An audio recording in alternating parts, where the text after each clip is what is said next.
Yes, sir. Everything good? Man, we trying to hook up QD. I don't think QD even know that he ain't even in the studio. I'm the only person that's in the studio, and I can't hear it. Yeah, cause I'm in the bank. Yeah, I see. I see. I don't think he even know. Okay. All right. Let me call him right quick. Take your time, whatever you need to do. All right. Okay.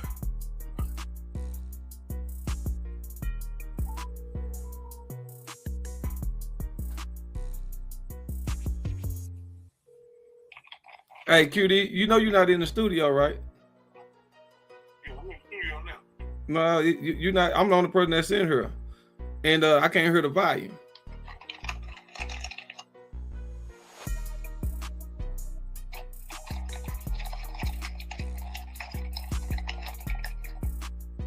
Yeah, I can't hear. You know what's so crazy? I can hear the volume.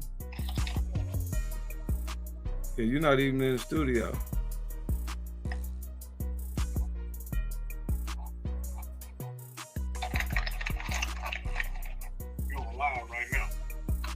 I know it. You ain't in the studio. I'm looking at you. Yeah, I just add you on here. I just add Town to the stage.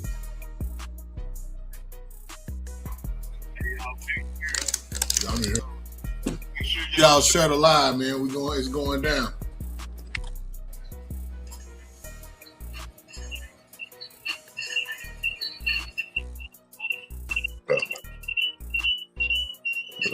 Which one you want?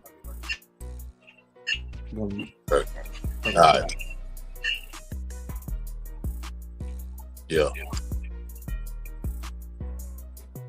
Let me see. I'm gonna move one. I moved that mic. Still getting. Okay, there we go. All right, we in here, man.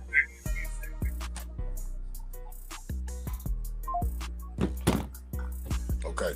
Yeah, shorter live that's coming into the business with give us. We having technical difficulties. We got it together now. Yeah, we got it together. I'm hearing her echo. That's me? Yeah, her echo. Hold on. Let me do this right here. What about now? Let me see. Now I don't hear myself echoing. Yeah, I heard Okay. a little bit. It might be because you got them headphones on. Probably so I'm gonna turn my mic down. Hey y'all, make sure y'all share the live, man. It's going down to Lounge DFW. We back in the mix.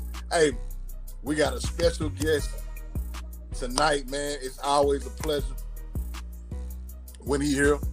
You know what I'm saying? So y'all make sure y'all share the live. We're gonna be talking about some vital information, man. We're gonna put some fat on your brain tonight. So share the live. We streaming live from Facebook, YouTube, Twitter, Twitch, and Kick, and Instagram tonight, man. So y'all can hit us any type way tonight, man. We here. Y'all make sure y'all do that, man. Keep sharing the live, man. It's about to really go down, man. So hey, let me get all this out the way. Get y'all with. All right.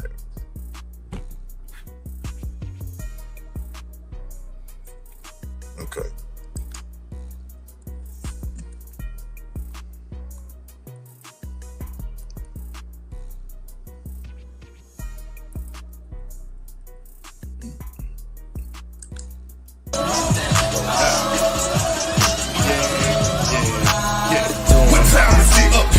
What time is it? A great time. What time is it? It's hard time. What time is it? It's show time. What time is it? It's my time. What time is it? It's your time. What time is it? It's hard time. What time is it? It's show time. With a fashion, a main attraction, the minute we step out the door. You dig? Dropping the ride, we ready to slide on any nigga wanna go. You dig? Wherever the place, wherever the stage, we keep the people on go again. Forever so solid, surrounded with talent already. We running the show for real. It's the function, jumping. Yeah, we doing something, not standing around looking at each other doing nothing. It's about that time, cause I ain't wasting mine. Any millisecond on the clock, I'ma maximize. Maxed out seats, a hole in the wall and all.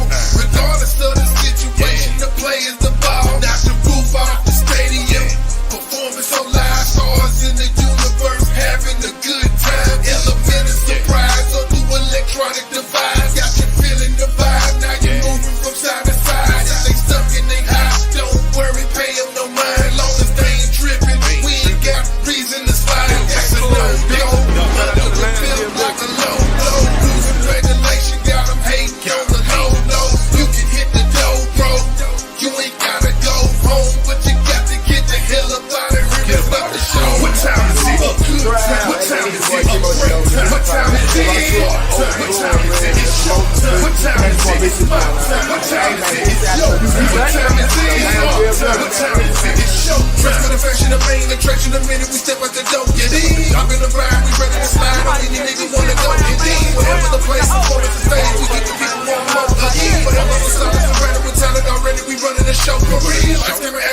direction. I posted like presidents in the election. Dedicate, educate, meditate, only the wise alive. Hey, y'all. It's going down, man. The Lounge DFW. We are in the building. Hey, shout out to Dee Cooper, man. She in the building, man. You know what I'm saying? Hey, Dee, man, whenever. Come on through.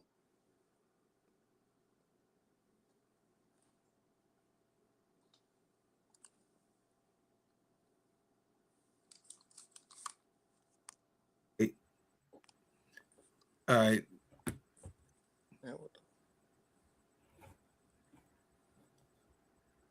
That was Tom. You see Tom backstage? Yeah. Hold on. Okay. I'm still trying to get connected. They took me out the connection. All right. It took me out the connection real quick. Hold on, y'all. Let me see. It's saying it's live on my Instagram. Let me see. Yeah, you live on there. Okay, it's saying yeah, I see it. Let me see.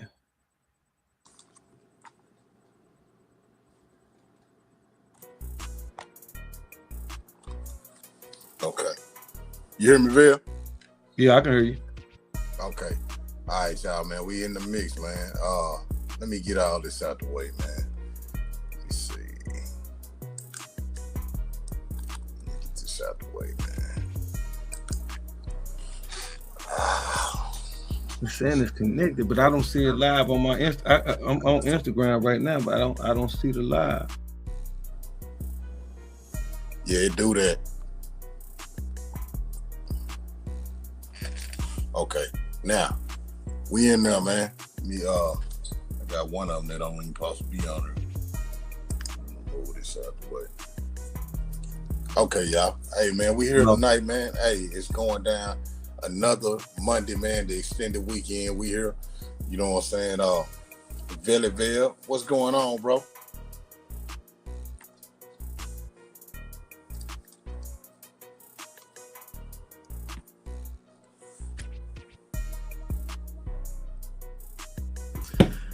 Yeah, man. This weekend, I heard it echoing. You echoing? Nah. Probably got something. You got another tab open up? Nah. I guess it's coming. It might just be coming through your headphone. It's small. It just sounds like it's coming through your headphone. But man, my weekend, man, it was straight, man. Let me take these out. Okay. Let me take these out. But tonight's show, man, we're not gonna hold y'all tonight. We're gonna get right into it tonight. The good brother Tony Muhammad, who was our special guest, came up with the topic: Can Black people survive the fall of America? Elijah Muhammad wrote a book back, I think in 1973. It was published and came out, The Fall of America. I suggest everyone go get that book and read it and see how it correlates and how everything is coming into fruition in today's time. Well, we got the good brother Tony Muhammad backstage, who's going to give us a lot of insight, and he's going to put a lot of this stuff into context that I'm talking about and see what we at exactly in this time and tell you what we should be doing in this moment of time. We're going to bring him up. We don't want to hold him too long because he's on Eastern time. We on Central time. So what he at right now? Tell him to come on because he ain't backstage no more. Okay.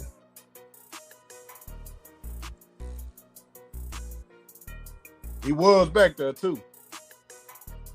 Shout out to Praying and Fasting.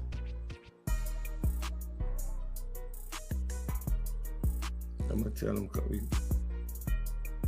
Is you backstage again?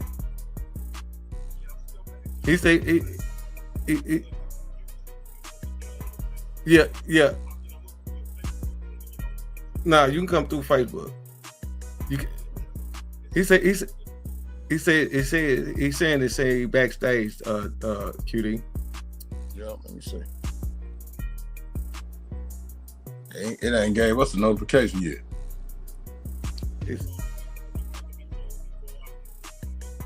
right, he finna go back and come back in, QD. Yeah, Y'all man. bro with us. They know we got a fire show for you, man. Every time we got a fire show, hey, don't they even start start playing we'll the start games. Y'all just Yeah, brought with us. We'll start going worse, man. Hey, shout out to everybody that's on, man. Shout out to Sandra Lewis. Shout out to DD Cooper. Shout out to Praying and Fasting. Let me see what else. Who else we got on here, man? Let's see. Your Immunity Project. Well, can we try QD? Can we try to put the link in the comment? Yeah, I'll do it right now. Tell you what, if it won't let you back in that way, we'll put the link in the comments. Because all of a sudden it won't even let. Yeah, he can't even see you now. He put the link in the comments. Oh, I'm doing it right now. Say, man, we gonna get this show going, man. All right, let me see. No matter what. Let me send. Let me see. Let me invite. I'm gonna copy right quick. Let me see. I'm gonna try to send you another link. I'm gonna resend the link to you again, Tony.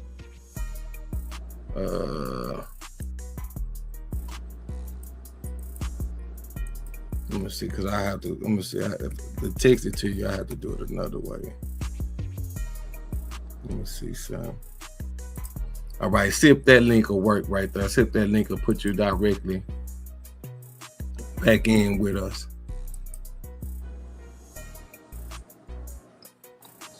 Brother Tony say he was back there.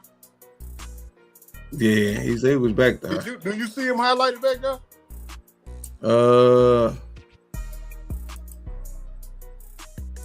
All right, here we go. There you go. All right, there we go. Brother Tony.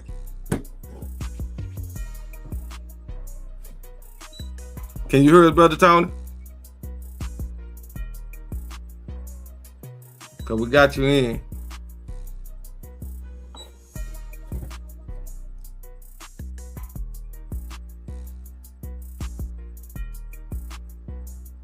Let me see. Y'all brought with us.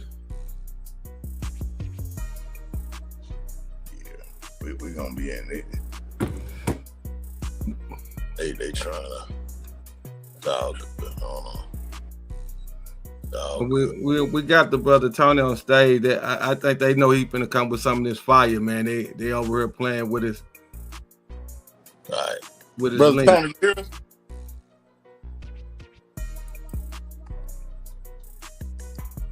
We don't have you muted. If you can hear us.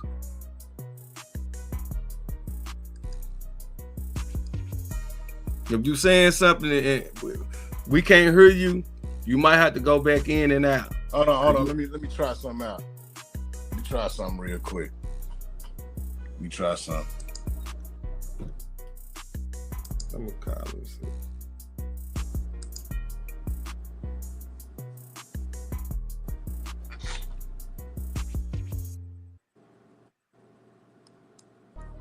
Okay. Can you hear Brother Tony?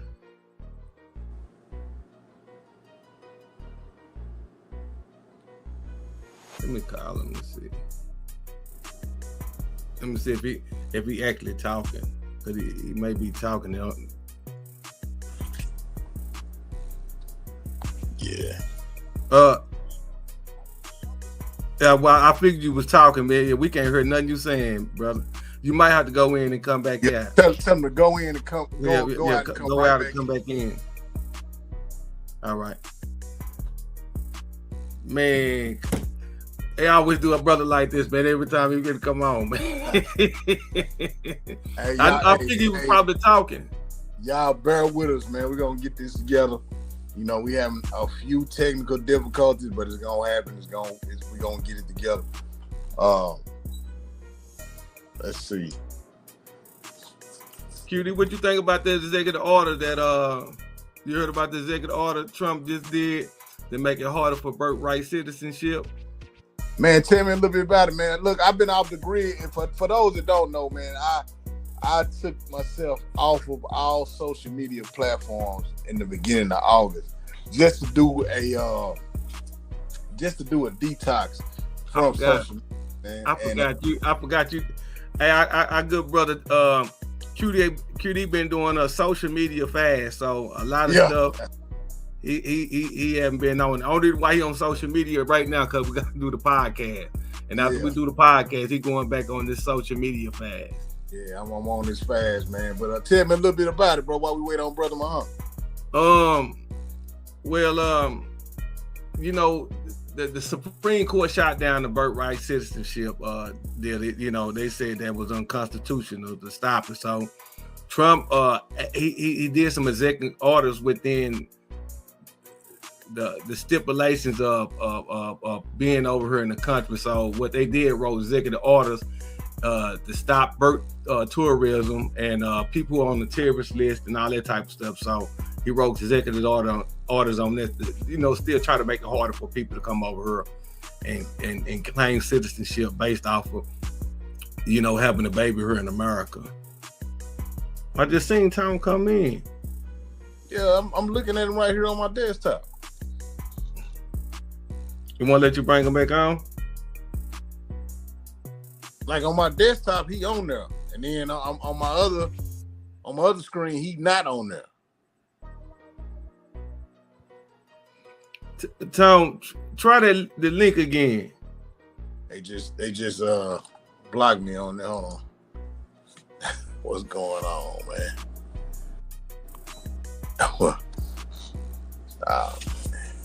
What they done blocked you on Facebook? Nah, they just shut me down. Okay. They just shut me down on this other one. Okay. All right now. This crazy. Yeah, so he messing with the birthrights right now. Yeah. Did you see I heard about the new law they passed in Texas about the Delta 8, the Delta 9. It's just basically the synthetic. The marijuana laws haven't changed. Okay. A lot of people been spreading a lot of misinformation about that. Okay. Yeah, because I heard about it, man, and a lot of people were saying like, hey, you know, this right here is going on and this was gonna happen.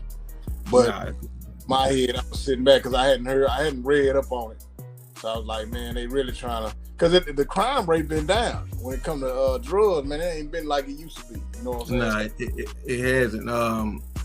But you know, people not drinking alcohol like they used to, man. And I think this is a plate for the prisons, man. They have to do something to criminalize. Yeah, they got to fill it up. And what they're about to do is, you know, if you get caught with vape pens, you get caught with brownies, gummies, that's what they're cracking down. Anything that's really basically synthetic marijuana. Yeah. We're trying to get our brother Tony back up here. I sent them another link. Well, so while we wait on Brother Tony, man, let's start the conversation, man, so he can just go on and have it, so he can already be warmed up by the time he get in there, because I know he gonna spit that venom. So the topic of the night, man, can black people survive the fall of America? And when we talk about that, man, Bill, I want to ask you, man, when we say the fall of America, what does that actually mean? Are we already watching it happen, or what? What do you want to say about that? Well, we've got the brother Tony in. Are you able to hear us now, Tony? Yeah, I can hear you. Can you hear me? Oh man, say man, all praises due. There you go. What happened, man? Man, this thing, man, made me go out, create an account, and all type of stuff. Oh man, they playing games over here, man. You know, the enemy working right now. I think we found the new avenue, though. You know what I'm saying? But we got to work a little bit more on it. But it should be a little bit more easier after this one. But yeah, no, it's all good. It happened, man. You know, it's what they do. Yeah, for sure. Hey, brother Muhammad, and I'm glad they do it for one, you know. Yeah, yeah. That let me know I'm working, you know? That's Yes, a fact. sir. That's a fact. Brother Muhammad, I wanted to ask you a question, man, on your topic, man. Can black people survive the fall of America? When we say the fall of America, what does that actually mean? What does that actually mean? Are we watching the fall of America happen right now? Well, look, I'm glad, you know, I'm glad you asked that, you know, and, you know, greetings to all the guests. I didn't I mean, everybody that's tuning in today, getting a chance to check this out. You know, of course, this is your brother, Tony Muhammad. We'll get into, you know, who I am and what I do in a few, but to your question, brother QD, most social scientists that deal with social engineering, many of them have said that America has already fallen. Many of the economists who look at the vast debt, global debt, national domestic debt of America, they say she's fallen economically. The social scientists, again, they say that looking at her, the political scientists say looking at how the country is ran and who actually controls the country, then America only exists on paper.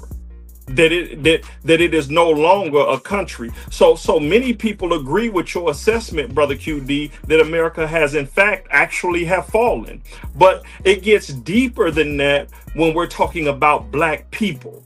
And the reason why I use that specific that specific pronoun, collective pronoun of people, is because that is something that we tend to overlook when we place ourselves on the scale with the national or global community. And that's something that we'll get into tonight. But that's a very good question, because many of the political scientists, social scientists, economists has said that America has fallen, and that, check this out, that black people, working class black people, this is why they want foreigners out of this country. Working class black people carry the burden of the United States of America. For the last 10 consecutive years, we've been paying an estimated of from $550 billion back in 2012, it has increased to $800 billion just in taxes alone we've been paying.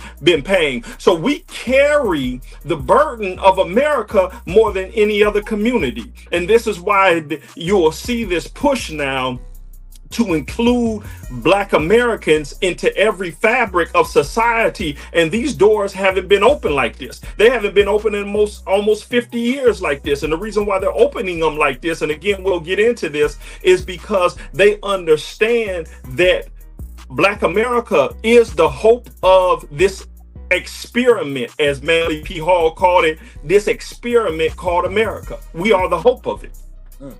We are the hope economically, we're the hope culturally, we're the hope educationally. We are the hope of this country collectively. Thanks. Thanks. And yes. Mm-hmm. We're gonna dig. I got so many questions for you tonight, to where we're gonna elaborate on all of them. But for the audience, man, introduce yourself, let them know, because we all know who you are, and our regular guests know who you are. But introduce yourself, let them know who you are, and you know everything that you do. Yes, sir. Praise be to Allah. So my name is Brother Tony Muhammad, of course.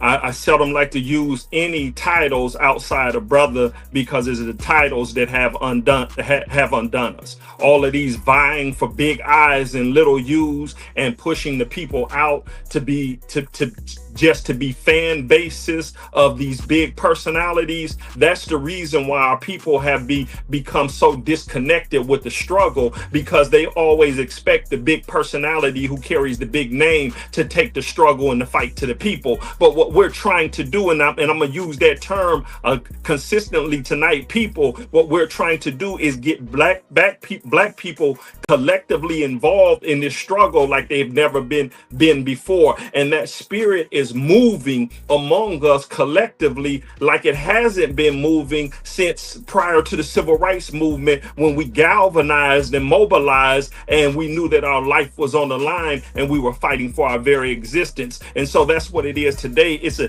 existential fight. It's a fight for our very existence, the fight for the life of our children and our grandchildren. And if we do not pave that way for them to be involved in some industrial way, then we're going to fall with the rest of the world. And trust me, this world is falling. This world is on its way out. And we're not being told the truth because the American media never gives the American people the truth. Right. You know? Right. So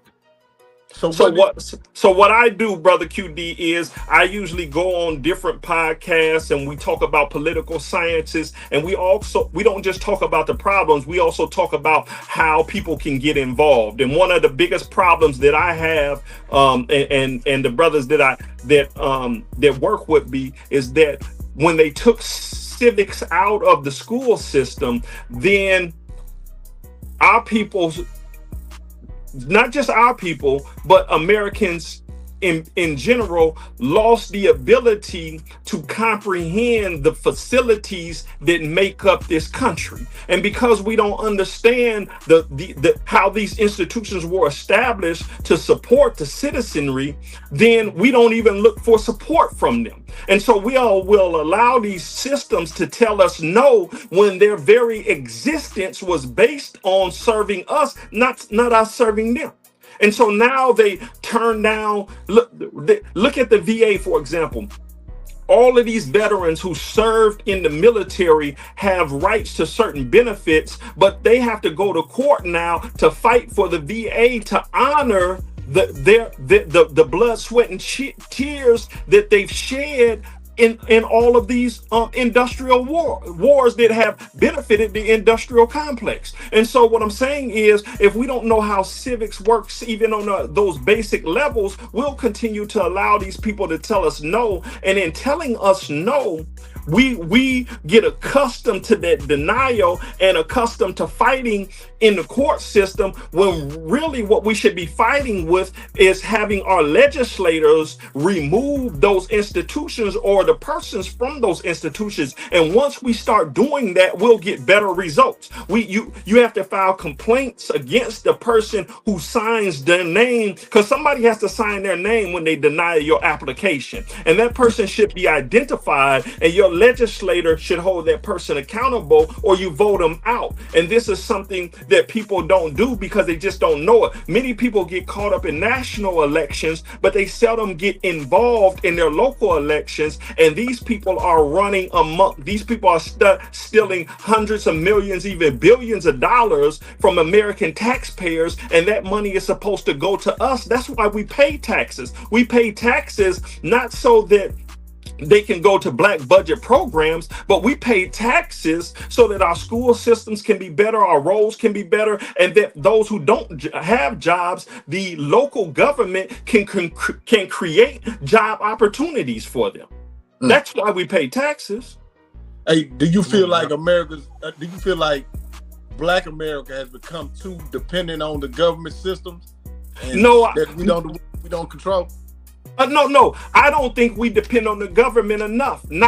Because we pay more than any group. To be a smaller group of people, they say, we're roughly 17%.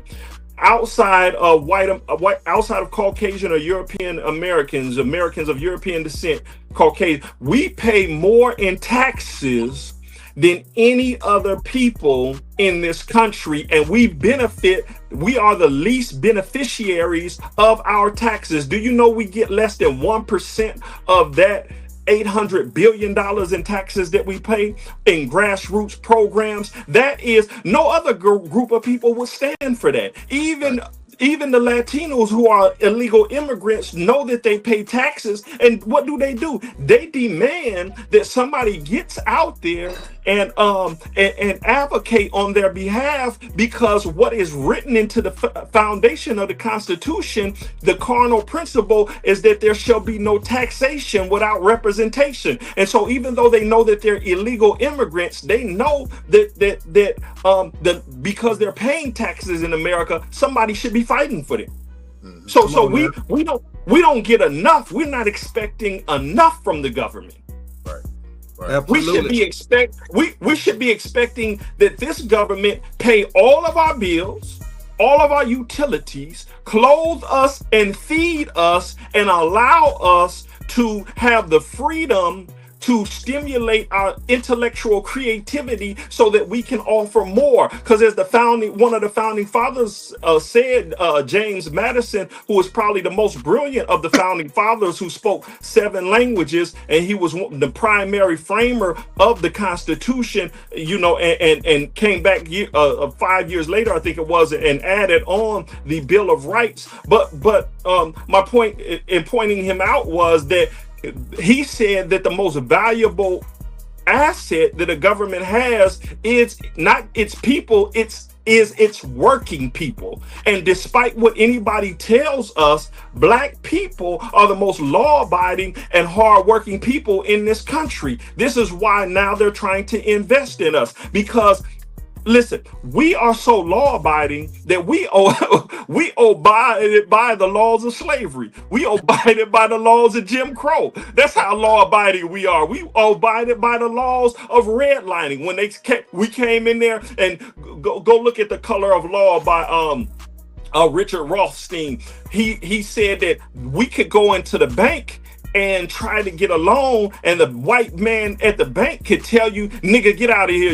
We ain't gonna give you no money. And even though we're paying taxes, even though that money rightfully belongs to us, we will obey that commercial law simply because it was on the books. And it wasn't until the more radical personalities of ours came out and started fighting that the intellectual class started to fight as well. But the intellectual class bowed their heads, fell in line, and became advocates even for this oppressive system. And we see it in some of these misguided personalities that we have throughout the nation. People like Officer Tatum, for example. And I don't want to beat the brother up because I know he's misguided, but we have these personalities who will justify white authority and the existence of white people. If you notice, look at Officer Tatum. His wife never comes out and justifies his existence, but he spends his whole time justifying her existence. You see what I'm saying? Go look at Candace Owens.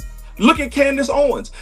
You never hear her white family come out and defend her, no matter how much she gets attacked, but she has to justify her existence. You never hear her white husband come out there, but she has to justify her existence and her qualification to be married to this white boy. Every black person who is married to a white man or a woman always goes out and advocates for and justifies the position that white people have held, as if they are qualified to hold it and should always have it, and how disqualified black people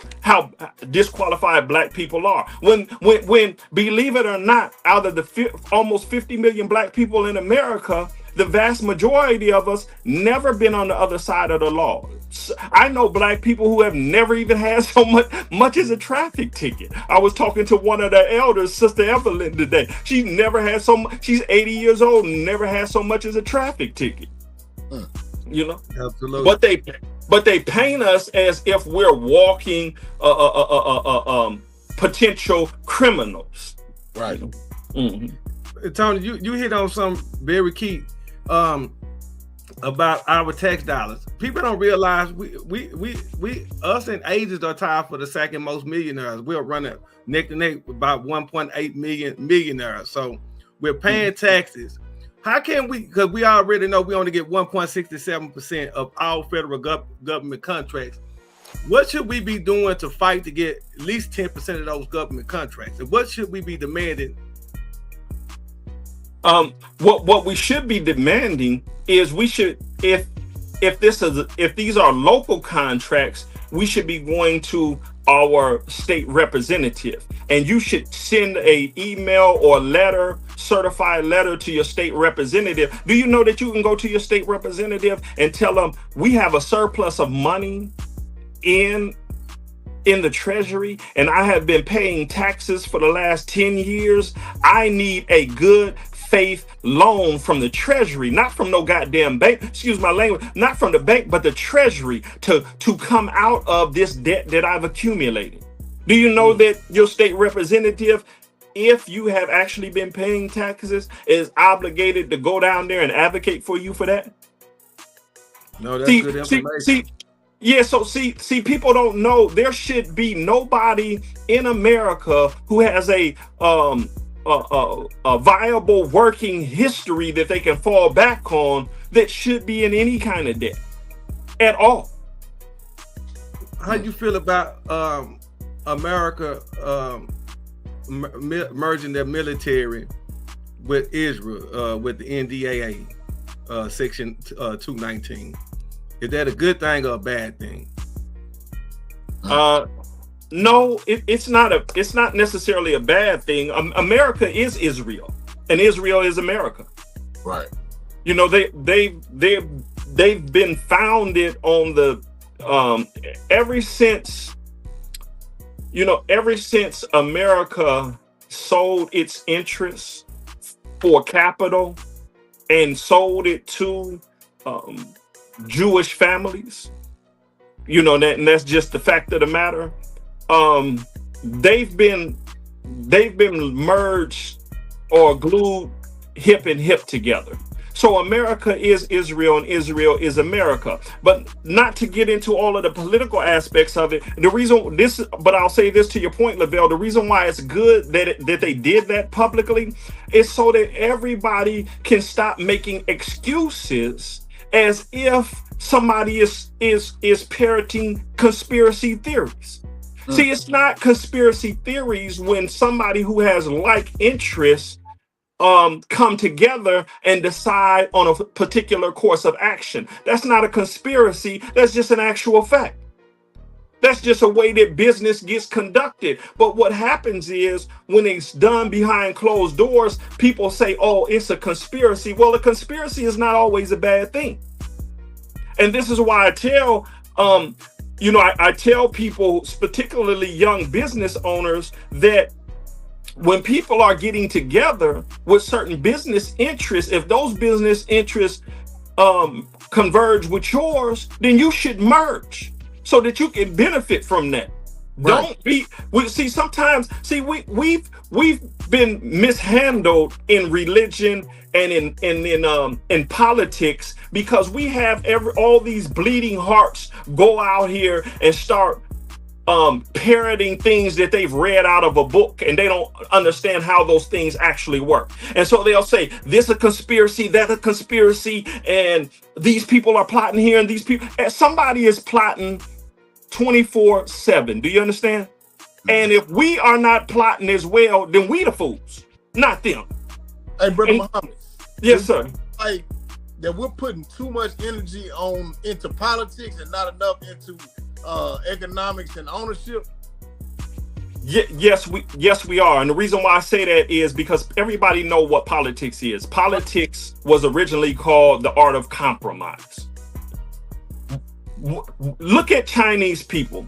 You don't see a lot of Chinese politicians, but Asians are a power in America. Right. Why? Ownership. Exactly. It is because of their economic floor. Now, this is what you have to understand, and this is why I don't like when people make the comparison of, oh, we make more money or just as much money as Spain does, and Spain is fueling its economy and taking care of its people, and Mexico's fueling their economy and they're taking care of their people. That's the key word, is people. They are a people, you understand? And sometimes we lose that. Look, a week and a half ago, Vladimir Putin gave a very impassioned speech that kind of shook up the United Nations. And he said, I don't care what happens to Russia, or Russia doesn't care what happens to the world because Russia's going to survive. It's not about Russia. It's not about the Soviet Union. It's about a people. See, he was talking about something that goes back hundreds of years. He was trying to let them know it doesn't matter how many bullets you have in your gun, you're dealing with not just a country, you're dealing with a people. That's why when China goes around the world, she's such a big threat, because China, when you're dealing with China, you're dealing with a people. This is why Mao Zedong, he got rid of, when he killed 15 million Chinese. He killed 15 million Chinese because they were still trying to insert into their community other. And what I mean by other, I mean British, I mean European, I mean things that did not allow the Chinese to have a sense of self-worth. His worth had to be measured by how much he feigned or fond and flattered Europeans in Europe. And so he got rid of all of that. He got rid of all of the drug dealers. But what Mao Zedong stood on was that I don't care what your religion is. I don't care what your politics is. I don't care who your heroes is. He has to be in your image, because China is a people. This is why they're having the problem with Iran today, because Iran is a people. You're dealing with a people who go back thousands of years. So you can't defeat them even if you destroy that country. This is why everyone who fought against Afghanistan, Russia got ran out of there, Europe, British got ran out of there, America got ran out of there, everybody got ran out of there, and they go back to,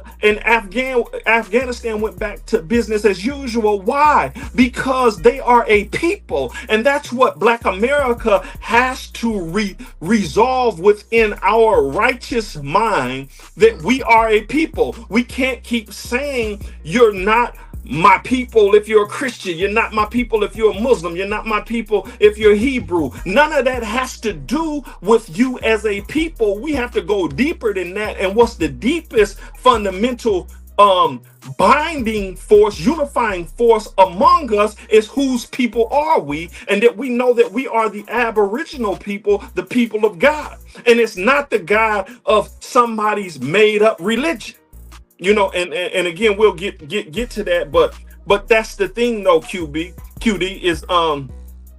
is they are a people. Yeah. You know, and that's what the politics, that's why the way American politics is designed, it causes so much confusion among us, because we have not identified that we are a people yet. Even if you're a Republican, whether you're a Republican or a Democrat, we take on these parties and we try to appease these people. These are both two Europeans, you know, like Senator Long said, these are European parties with their white parties with their own interests, and one is skimming you from the ankle up, the other one is skimming you from the neck down.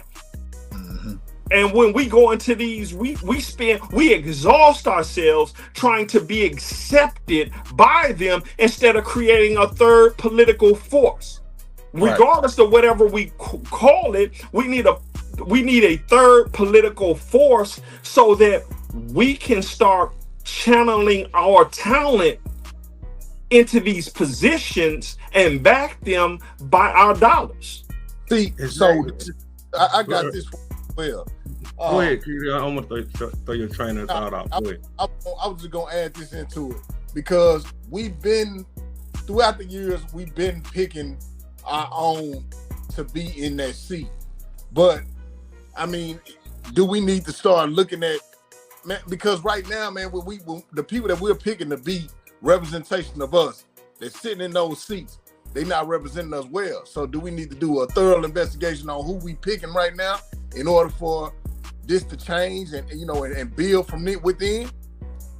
Exactly. See, do you know that nobody runs for politics, QD, except you have at least an associate's degree in political science? Do you know what's fundamental about political science? It's interpersonal relationship. It's a psychological course that allows you to understand that individual, to understand what they value, what their value system is. And see, we have artificial value systems. We don't have a true value system, and that is what we need. And I will tip my hat to the most honorable Elijah Muhammad, because when Mr. Muhammad was here back in the 50s, 60s and 70s, one of the things that he did give us, he gave us a value system that was not artificial. It was a value system that Black Christians agreed on, because he had more Christians working for him than he had Muslims. It was a value system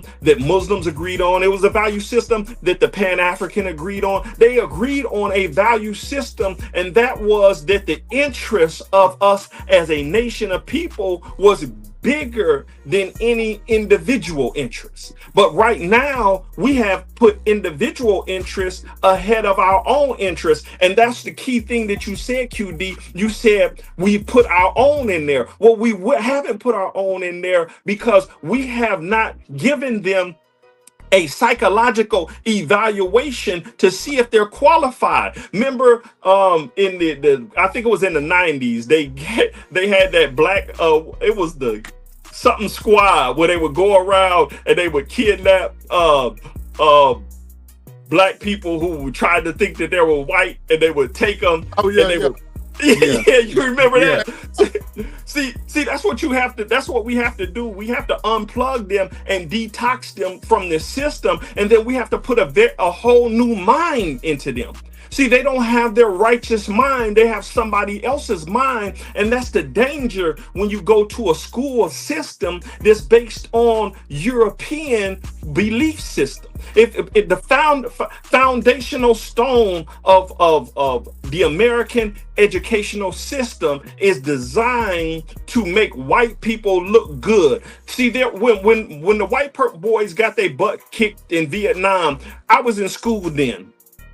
They set a psychological class, sociologists set a psychological class apart from our normal schools, and they started feeding us these hero worship of Caucasian images. I don't know if you remember, Rambo came out at that time, Chuck Norris came out at that time. You had all these white boy superheroes that came out. Why?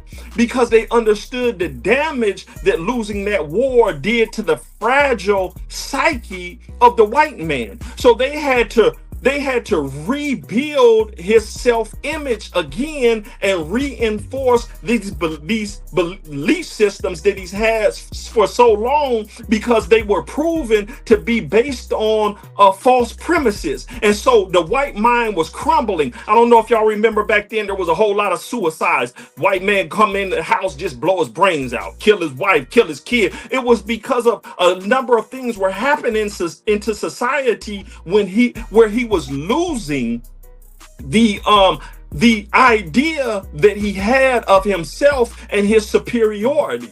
And so they know that and that's what we have to do. We have to give our people a training, a psychological training, a sociological concept that where they see themselves as just as equal, if not better, than any other race of people. Facts. You know, Absolutely. there's nothing wrong. There's nothing wrong with that. There's nothing wrong with having a white supremacist ideology. Guess what? The contrast is also true. There's nothing wrong with having a white supremacist ideology, a black supremacist ideology, because black supremacy means what? On the other side of that, it means black excellence. That's See, right. white people have a false sense of white supremacy. This is why their mentality was crumbling. They thought that white just meant skin. It no longer meant merit. It was no longer based on meritocracy. It was just based on skin. You could be a poor white piece of trash, and as long as you could look down on a nigga, you was better than. You, despite any of your accomplishments to the advancements of civilization, as long as you was a white person, I'm better than the darker skinned people on this earth. And the more the Aboriginal people, the original people of this planet, started to express their excellence, the more fearful and fragile that white mind become. And that's why you have all these books now dealing with white fragility, because his concept of himself is failing, and it's failing fast. Yeah, I brought that up with the whole thing with us merging with Israel. What do you like? Because we was talking about with the fall of America, and this whole thing with Iran. Do you at this point? Do you feel like it's too late for America to back out of it now that we're about to be joined to the hip of Israel? Is this thing? Is it a way? First of all, is it a way out of this, Tony, or it's too late? Well, there's always a way out.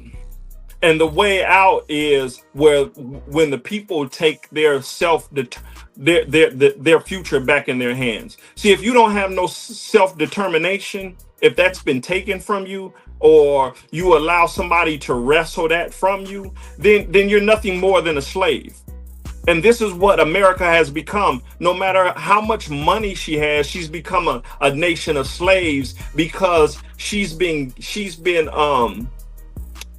allowed to lose her discipline and allowed to satisfy all of her gross appetites. And so when you are satisfying all of your base appetites, your sexual desires, your money, accumulation of money, and all of these things that flatter you as an individual, and you don't think about any contributions to the advancement of the nation that you are a part of, then you become a gross individual. And that gross individualization is what has taken place and taken sway over America. So people think they're on an island. See, American psychologists and social engineers, they're good with doing this. They're good with making you think that you're going through something all by yourself. That's why people commit suicide, because they think nobody's ever went through this before. I'm going through this all by myself. There's nobody else to turn to. So it makes you depressed. It makes you brokenhearted. It makes you feel like nobody is hearing you. And so you will do one or two things. You will fall into the program that they have already outlined for you, or you will self-destruct. And by self-destruction, I mean you might crash out. You might see somebody go out here with a gun and just start shooting up the place because he's crashing out. He thinks he's the only one who has gone through this. He doesn't know that there are 350 million people in this country, and all of us are feeling something similar to what the other person is feeling, and that is that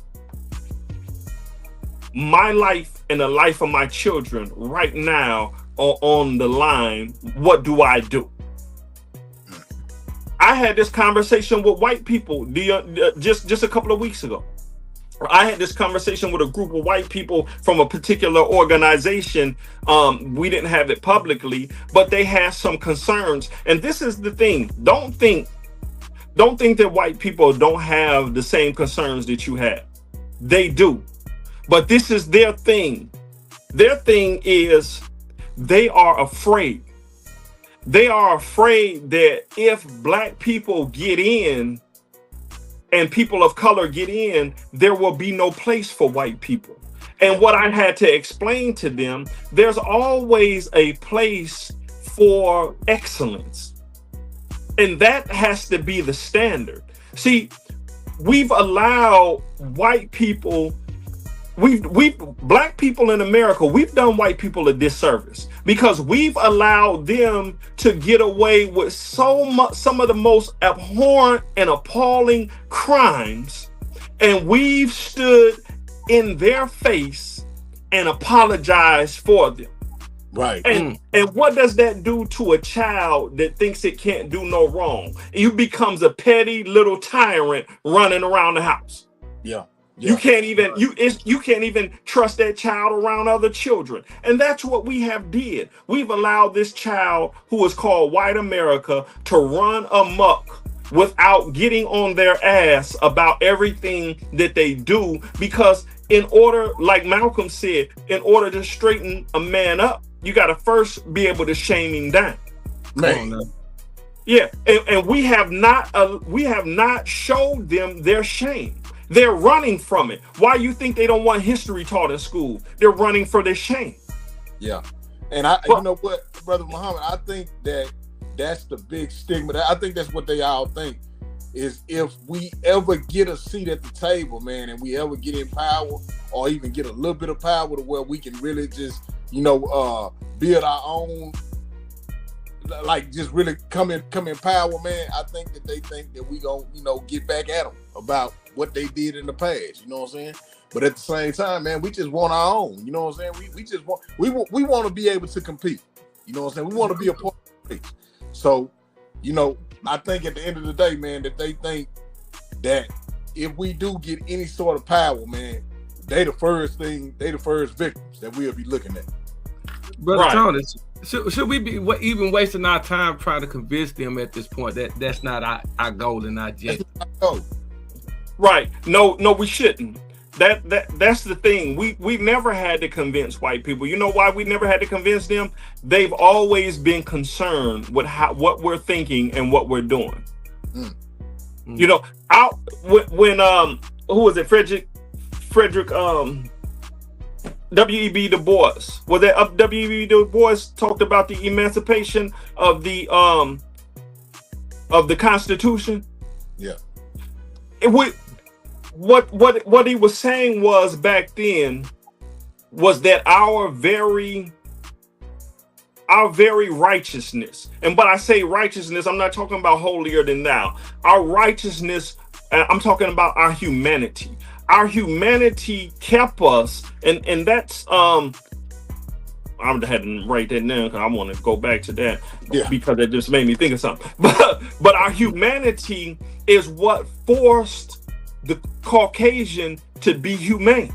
That's why they talk about that slavery was the emancipation of the Constitution. It made this dream that all men are created equal. It forced it down America's throat for it to become a reality. And it said that if it doesn't become a reality, it would choke and kill this nation. And that's what's happening right now, because they continue to fight against the very justice of applying that law equally to all. And because they're doing that, it's choking this country to death. See, look at this. America has never saw Black people as Americans. White Americans have never saw that. All you got to do is look at the Nolan Ryan case, and you will see that this woman who never said anything about them little Caucasian children, she was only concerned about what happened to her child. Look how many of her so-called friends showed this woman who just lost her baby the most vehement hatred that you can ever show a grieving mother. And without any respect for her grievance, shameful coon type Negroes like Tatum and Officer Tatum and others went right out there in the face of this woman's grieved and said, don't slander these white boys who had allegations made against them and suspicious circumstances, but you slandered this woman's son when you said the hypocrisy of it was so appalling that even Nancy Grace had to get involved, because here you saying don't make no allegations against these young men, these Caucasian boys, because we don't have no evidence, but you went and made all these insinuations against Nolan Wells without any evidence. You said you was almost 100% certain that he was on cocaine. Come on now. So we have people like this, man, among us who will sell their own children out to this beast, because that's what he's doing. Yeah. Go ahead. Recognition, man. Yeah. Yeah, it's so shameful, but you will have people who behave like this in the spite of this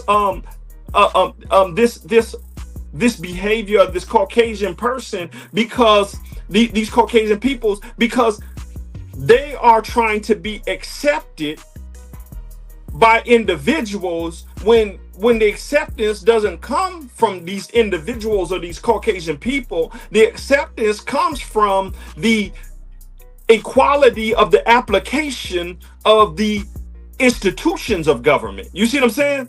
That's where it comes from. But because they never saw us as Americans. This is why America is falling right now today, because every other country sees its people as part of, and a viable part of at that, of their nation. So they make places for them. But in America, black people are not seen as Americans. You have, I don't know if you remember when Dr. King was killed and the Kerner Commission came out and they wanted to know why did over 100 cities burn when Dr. King was killed, and they determined, the social psychologists and those responsible for social engineering determined that there were two Americas, separate and unequal. And what they saw, that there were two Americas, separate and unequal, what they saw was that if a way is not made for black people to be assimilated into American society. See, there's a difference between assimilation and acceptance. But they said if black people are not properly assimilated into American society, and the government does not make strenuous, take on the strenuous efforts necessary to do that, then what's going to happen with America is going to dissolve as a nation. And if they didn't do it and do it quickly, if they said that it probably would never happen and the fall of America would be sealed. Now, the reason why they made that harsh judgment was because they were looking at black people and the talents that black people had, but yet that talent was being suppressed at every turn. We had magnificent engineers. I mean, you've seen the movie Hidden Figures, where the sisters were pivotal in getting them boys out into space, getting NASA out into space. But I'm saying that we had all of this talent that was being suppressed, and they were saying you can't suppress this talent for too long before it hurts us as a nation.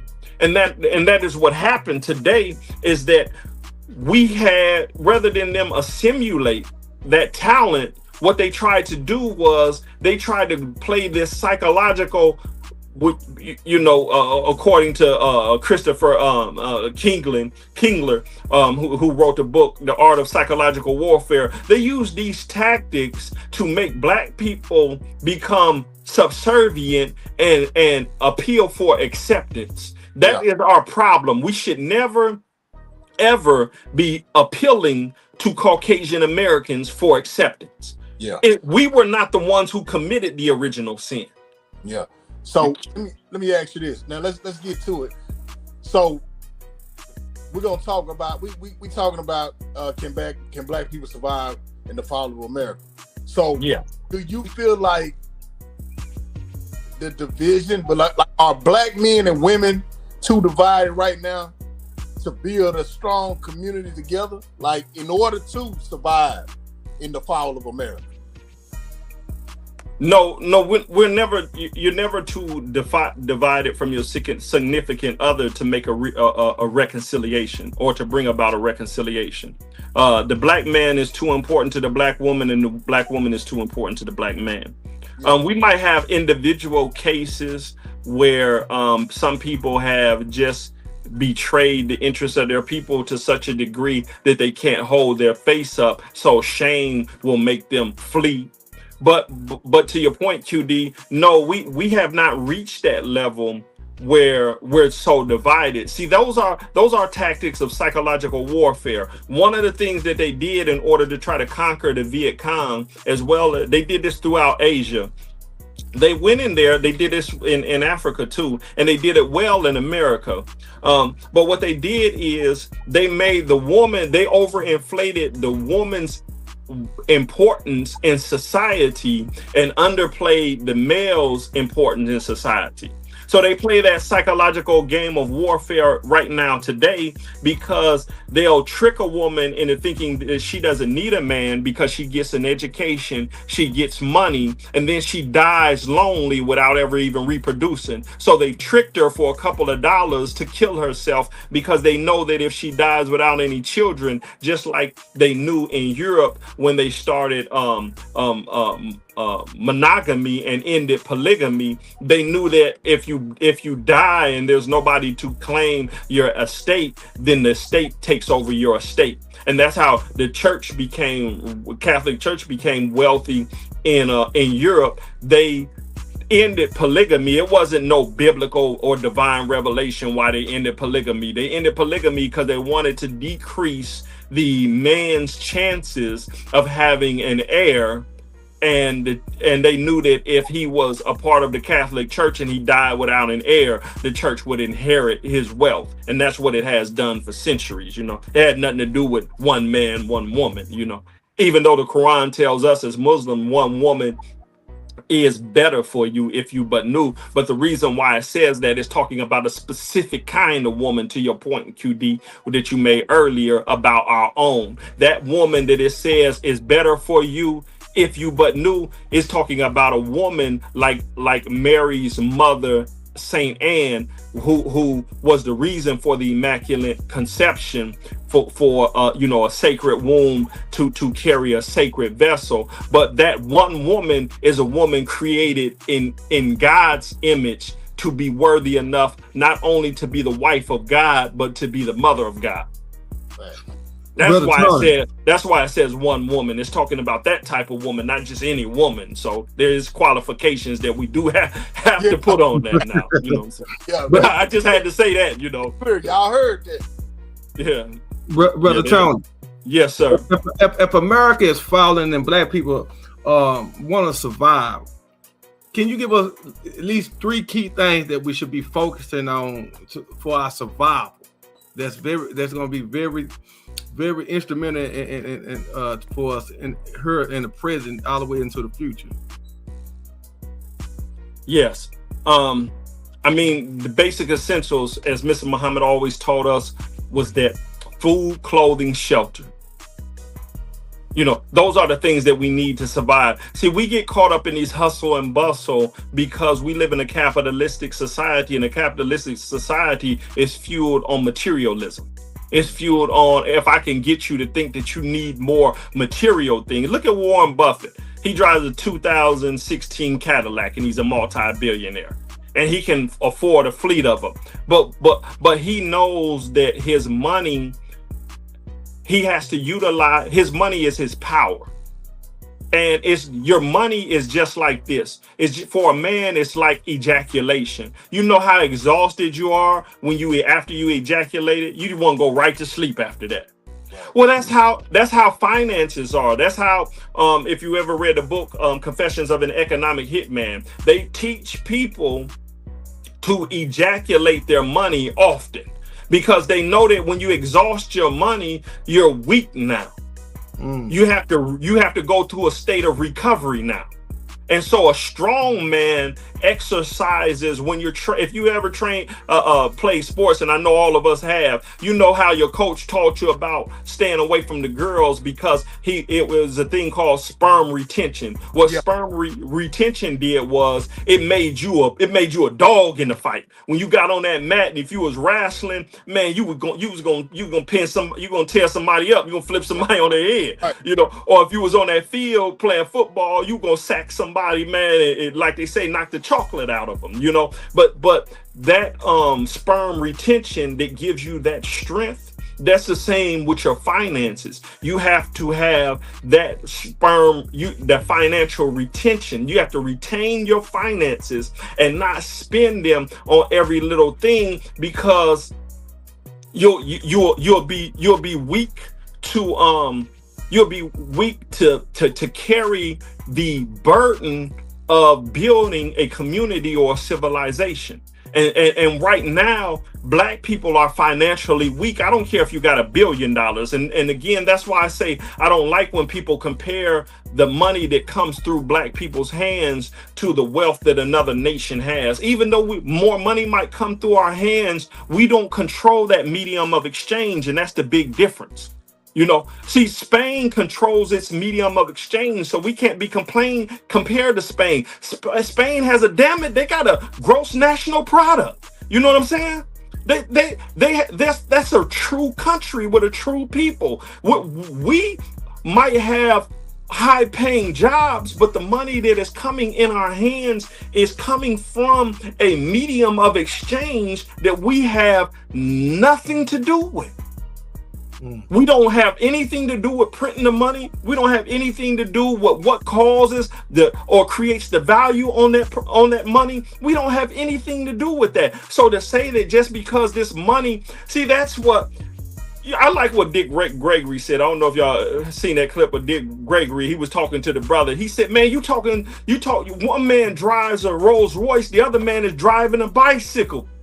You're not talking about apples and oranges, nigga. You talking, man. Stop talking, nigga. You still talking. He was getting on because he was what Unc was saying, what Yada was saying, he was telling him he didn't really understand economics.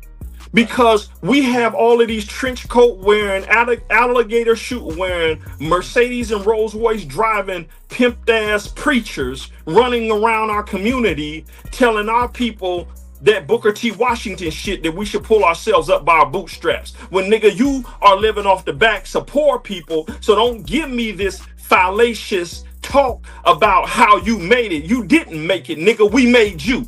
Right. And the people make the preacher. The preacher don't make the goddamn people. He exists at our suffer. The minister never made us in the Nation of Islam. We made him. The Honorable Elijah Muhammad told us that we didn't make him in the Nation of Islam back then. He didn't make us, we made him. Because that's why he was so adamant that he had the best followers of any other organization. Why? Because he had people who were willing to work. And he honored the fact that these people were hardworking people. But right now, you will have preachers who will frown on people because they might not be able to pay their bills, yet they paying tithes, and you know you got more than enough. You want to buy a $64 million airplane. You want to buy a $25 million home. And you know your people are barely getting by.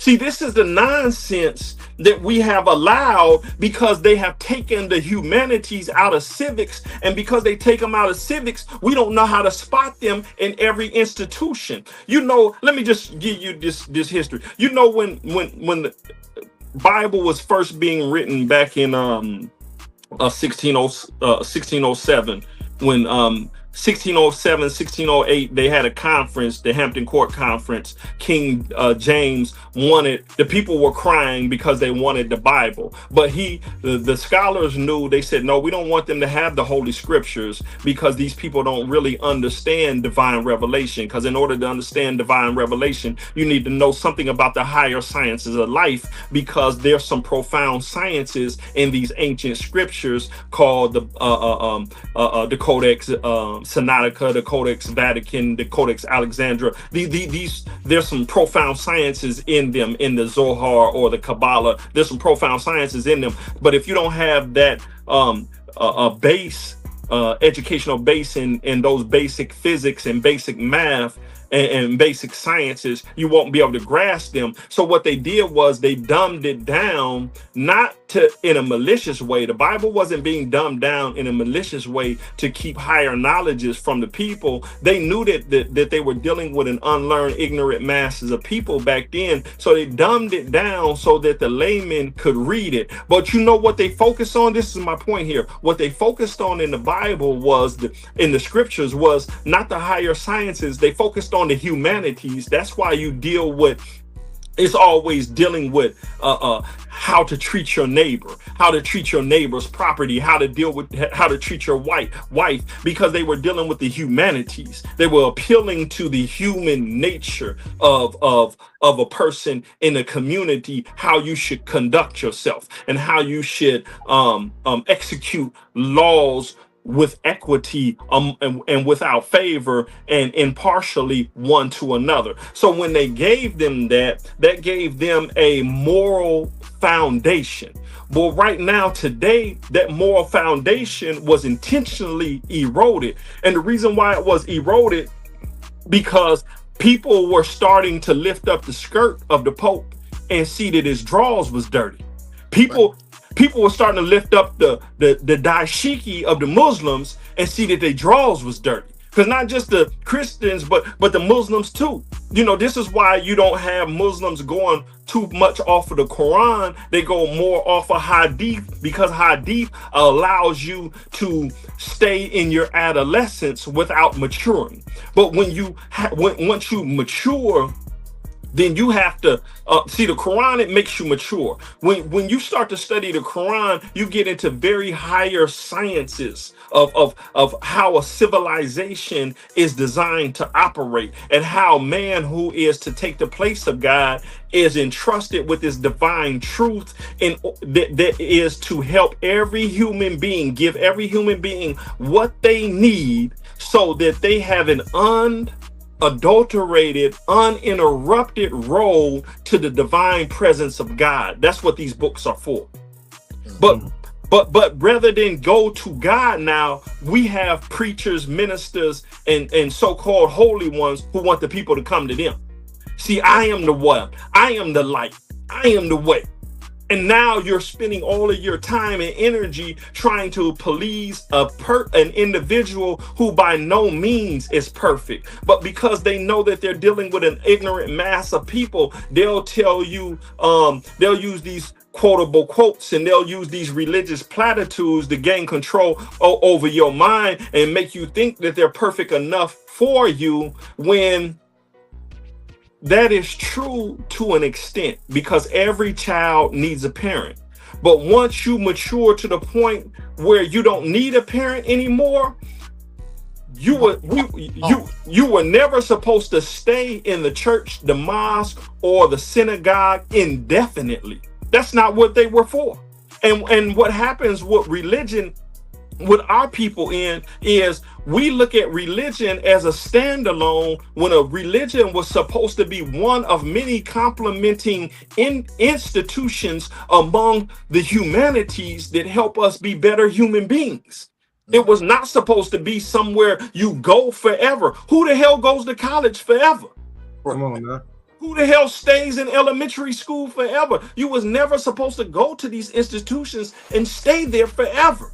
They was designed to make us better human beings, so that when we grew into our purpose of God, we would be true to that purpose. And like the psalmist said, you train a child up in the way that it should go, it will not depart from it. But now you have people who don't know the way, so they've departed from everything.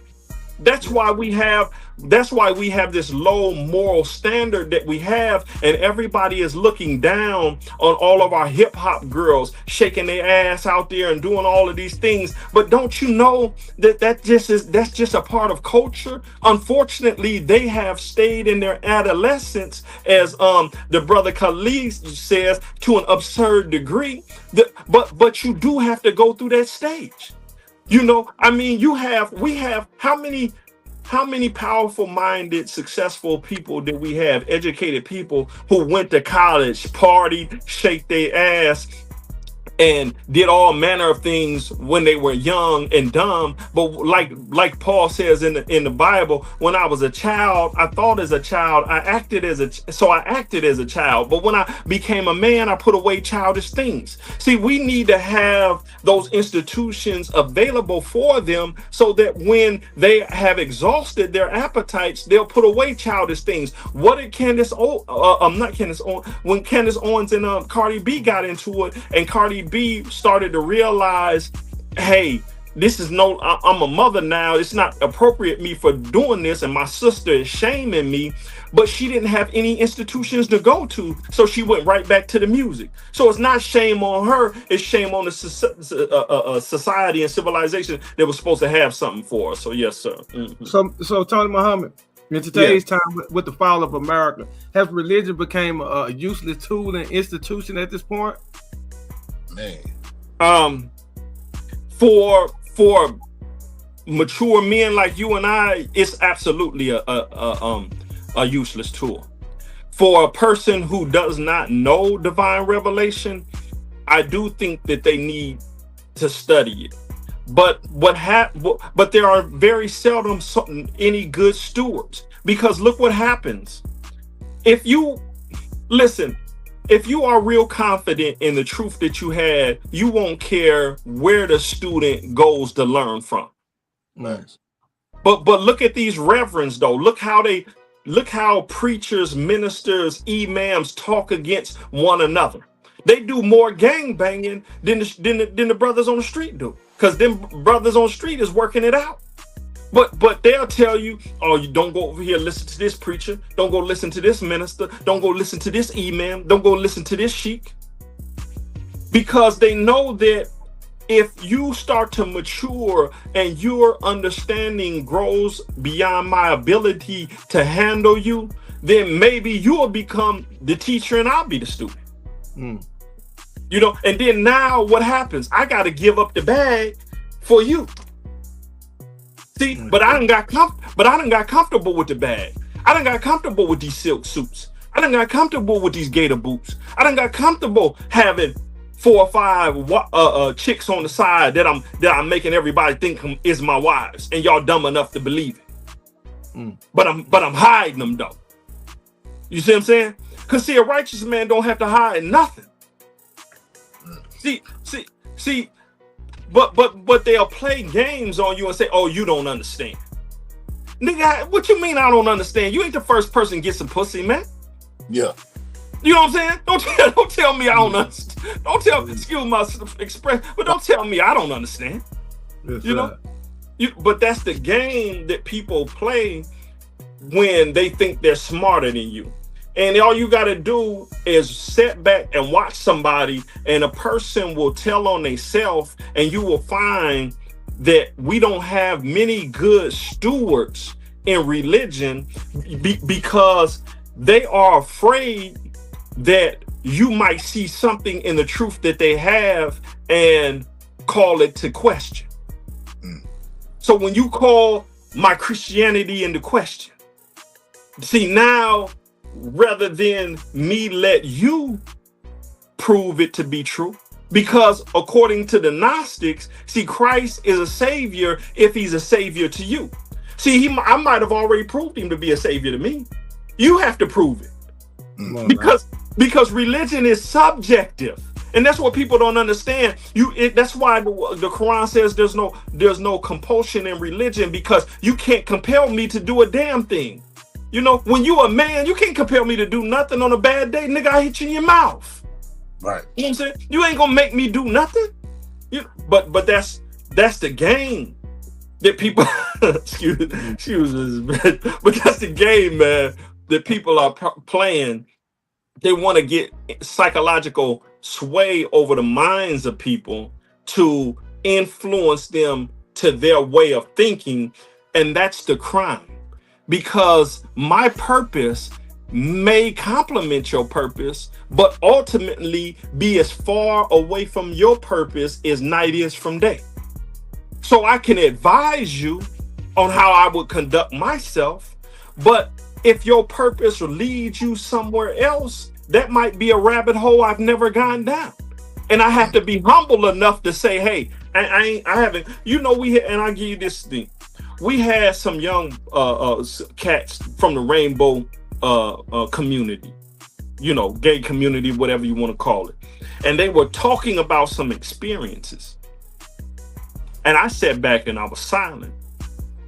I was silent so long that one of the sisters asked me, Mr. Muhammad, why you haven't weighed in on this yet? I said, I haven't weighed in on it because I have not gone down that rabbit hole. Right. So I don't want to give you any advice that might lead you to a darker place. Right.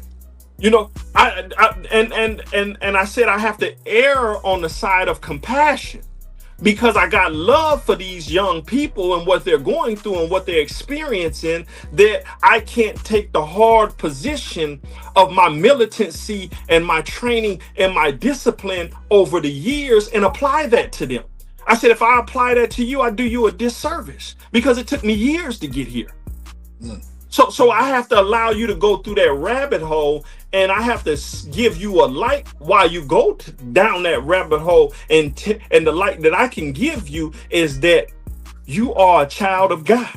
Don't ever forget that. And you're going to have to reconcile yourself to the Father at some point in time. So however you get to that point of reconciliation, that's between you and the Father. That's why the Master said, our Father. He said, pray on this wise, our Father. So you got to pray to your Father just like I do. And I had to leave it right there because, again, I didn't want to do them a disservice and put them in a darker place. And because I've seen people do that, particularly even in the Nation of Islam, I've seen younger people who were mishandled, who've committed suicide. Yeah. And they committed suicide because a hypocrite in a suit, in a damn suit, prop they funky behind up like they was holier than thou, instead of telling that young man that they've gone through everything that young man had gone through. And so that young brother thinks he's violated the law. I committed fornication and adultery with this young girl and I wasn't married to her, and now I'm ashamed to tell my parents. And rather than you come off your high horse and tell them that you was young and trifling and raggedy as hell too, you let the young man put the barrel in his mouth. See, these are not good stewards of our people. And you have to not examine the people. We have to examine those who want to be leaders of the people. That's why I said that and when somebody is running for political office, these people are examined, and they're examined thoroughly. You think, Barack Obama, you don't really think Barack Obama just walked into the White House, do you? No upstart from Chicago and just walked in the White House. That man had been vetted for over 20 years. If you go back and look at his history and read his book, even to that man, even before that man got in college, they were training him. Yeah. But that's how it is when people invest in your future and in your purpose. They put all of their resources behind you so that your greatness gets told and shared with the world. Yeah. And that's what we have to do, to your point, QD, and to your point, Lavelle, is that this is how we prevail. We have to look at our talent. One of my brothers, Brother Lewis and Brother Mike and Brother John, they have a construction company, Brother Lewis does, down in Louisiana. And he had this big function a couple of weeks ago, and he had all these young brothers come out and actually get their hands dirty in the building trades. And that's what we have to do. We have to sacrifice all of those things that we want, man. And we have to start. If you see a brother with a potential, man, don't go get that $300 suit. Don't go get that $500 suit. Don't go get that $800 suit. Don't go get that $10,000 car. Put that brother in training.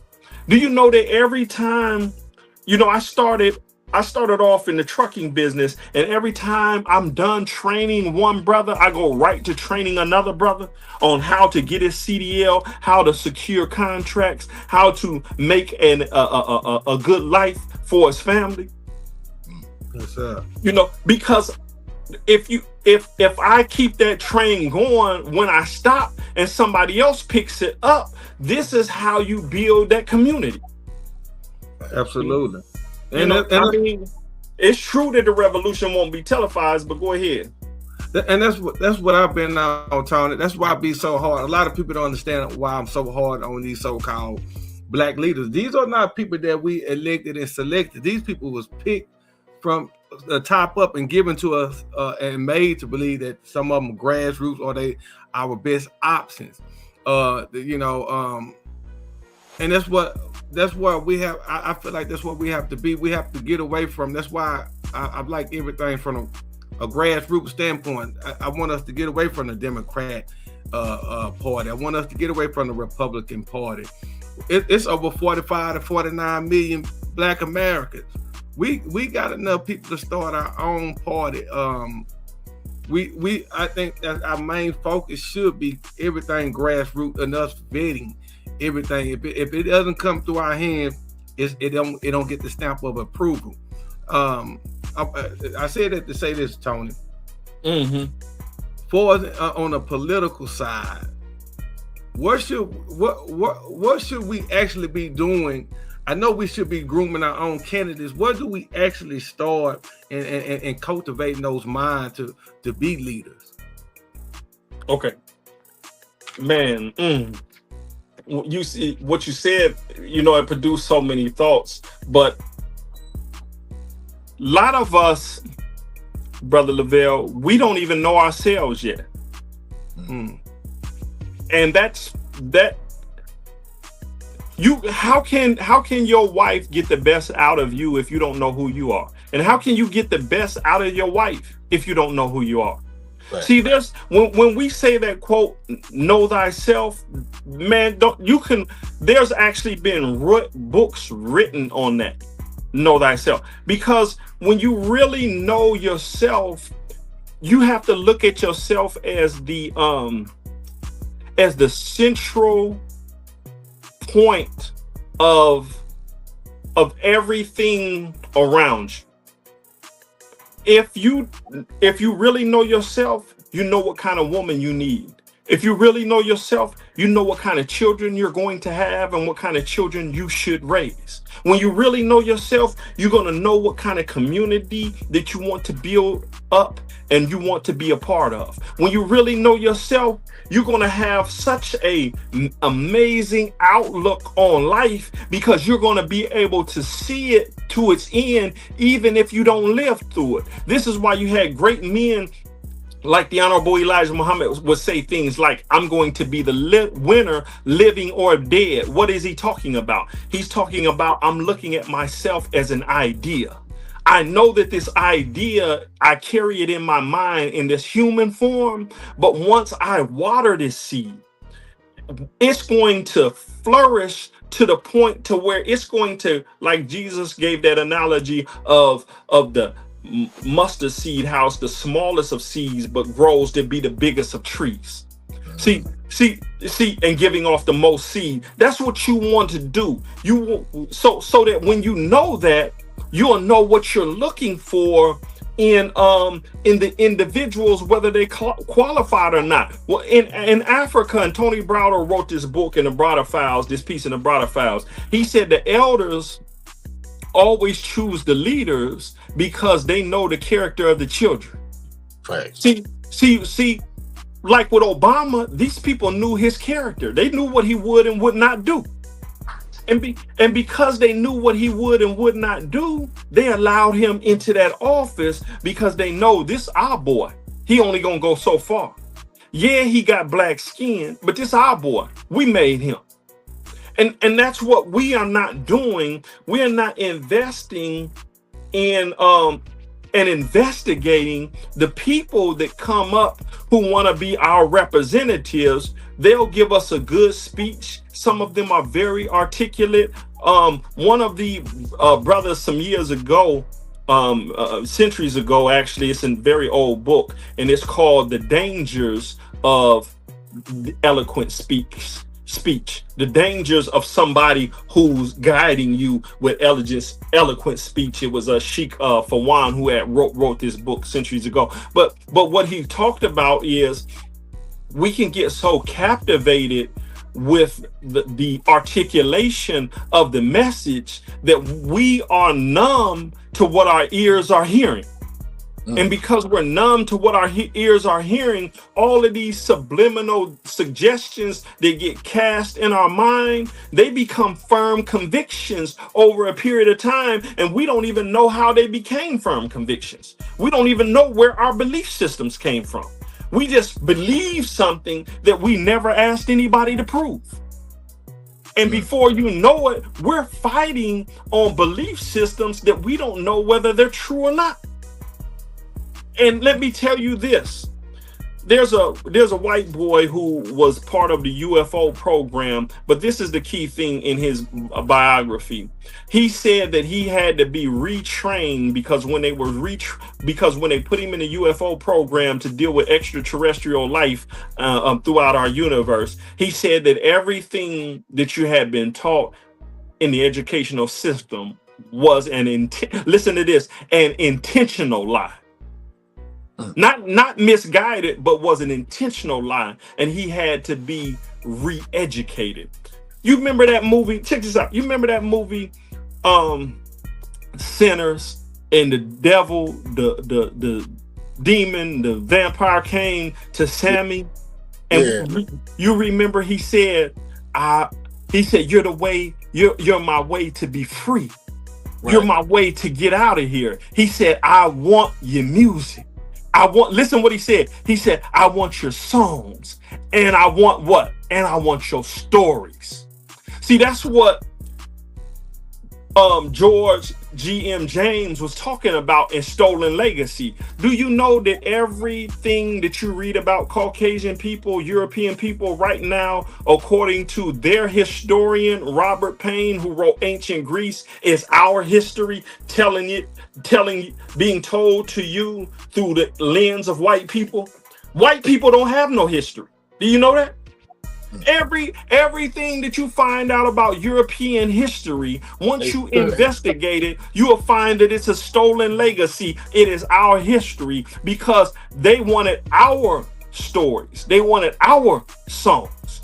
You see, and that's why, again, going back to the original, Black people in America are the reason why this country is even existing right now. It's the reason why it's even still viable right now to this day. Yeah. We are the ones fighting to keep America relevant. If you go look at the politicians who are fighting, white politicians are fighting against black people. Black people are fighting for the integrity of this nation. That's right. We're the only people fighting for the integrity of this nation right now. We're the only people trying to make sure that America survives right now. That's right. And Tom, that's why, and you know, you had said something that they never seen us as Americans. You know, they hated that we refused to look at ourselves as guests. We started using the term foundational Black American. We used it so much. Tucker Carlson and them done start trying to adopt our how we identify this. They start trying to call themselves heritage Americans. Mm-hmm. We are, when we talk, it just made me think about you talking about they don't invent nothing, they don't have any history, or you know, we are the culture, you know. And Tony, I'm gonna ask you this question: how do you feel about the term foundational Black? I know how you told me, but for people who don't know, when we identify in our connection and we are the foundation of this country, we literally built this country.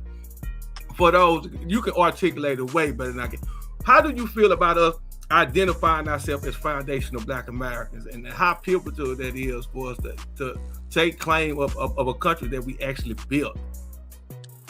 It's very important, Brother Lavelle, because if we do not identify ourselves as foundational Black America, what happens is our contributions get lost in the shuffle. See, we are Black people are the only people for some reason can't be people have problems with us delineating anything to ourselves. So when we say we're foundational Black Americans, they think that we're excluding Haitians, Jamaicans, or Nigerians and other people who come from. That's not what we're doing when we're saying we're foundational Black Americans. We're saying we're an integral part of the existence of the American Republic, and we are. We are an integral part of it. Why? Because not because we are just the descendants of slaves, but even before that, some of us, not all of us, came over here on the transatlantic slave trade. Some of us were here prior to that. Like some of my ancestors on my father's side, they came here in the 9th century. So they've been over here over 1,000 years, and they first came over here and populated the lower southern region, and they were seafarers, and they were trading in goods and commerce back then. And we had land back then that the government actually stole from our people.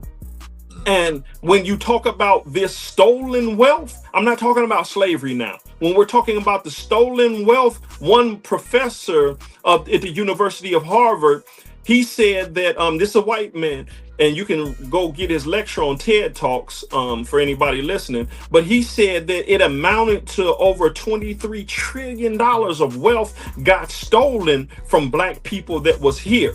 And now there were two white men who understood how that would come back to white America, or the American Republic. And so what they did was they changed the designation of of Native Americans, some of which were darker. They changed the designation from Native American to Negro. Mhm. So that's how they were able to rob us of all of that wealth. So when we're talking about foundation Americans, foundational Black Americans, what we're talking about is these contributions that we made, the contributions that we made, like teaching them the Sharia law that they incorporated in the Constitution. A lot of people don't know that the Sharia law is born out of the Constitution. A lot of people don't know that some of the founders of framers of the Constitution, the founding fathers, were 33rd degree Masons and or Muslim Shriners, and that they were highly educated and world traveled men, particularly like James Madison, who had such a brilliant mind. That's why I keep referring to him. A lot of people don't know that a lot of these individuals themselves were biracial, and who denied their Black their Black ethnicity. But anyway, but again though, just to end on this point though, Lavelle, of why it's so important, because this country is teetering on its survival. In 1907, around that time, Francis de Tocqueville, a French historian, came over here, and he was looking at all of these things that were taking place, the Black and white condition and relationships, and he wrote this book called The Extermination of the Races. And in it, he mentions what is going to lead to the extermination of Caucasian people and white people in America. And that is whether or not they want to do right by this Black man in America, these Black people in America, and what that right looks like. And right now, today, America is teetering on that decision. Because see, a couple of months ago, Donald Trump signed an automatic draft from 18 to 25 years of age. You don't have to go to selective services no more and fill out that paperwork. You're automatically on the draft list. But what Black people now they're trying to keep quiet, is what Black people are now pushing back on, is that they have broken every deal with us. So we don't have anything to fight for unless the continental America is attacked. But we don't have no interest to fight for in this country, far as going overseas and fighting for corporate interests. That corporate interest does not impact us. Why? Because these corporations, the 92% of them that have legacy corporations, they benefited and got rich and powerful off of slavery, and they have not decided whether or not, it's on the scale right now. They have not decided whether or not they're going to land on the scale to give us what we are owed. And if they don't do that, if they don't give us what we owed, then America, even the symbols that have been set up every day that we think this country is actually working, when it's not.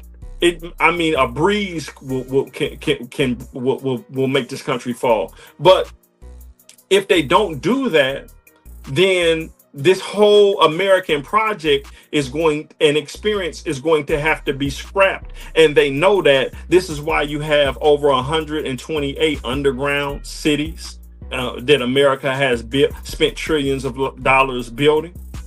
Because and now the politicians who are aware that these cities are out here that have been built, and they're not on the list to be part of those selected group of politicians and scientists that are allowed in these underground cities when all of this war broke out. So now they're blowing the whistle and they're telling all of these things. And so again, it always goes back to what they have failed to do in relationship to Black people in this country. And the moment we decide that we no longer want to participate, America falls that day. Yes, sir. And that's a good way to close it out. You know, that if America is most definitely going to fall if she don't do right by us. You know, Elijah Muhammad said this, you know, over 50 years ago. You know, and do you think that America? I mean, I know me and you had this talk plenty of time. Do you think that America is going to try to do right by us at some point to save ourselves as we close out?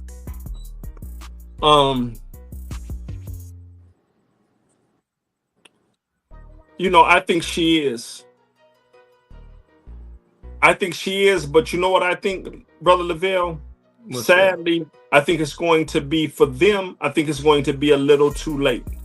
Because we have a generation now that they're playing in their face, and this generation don't have the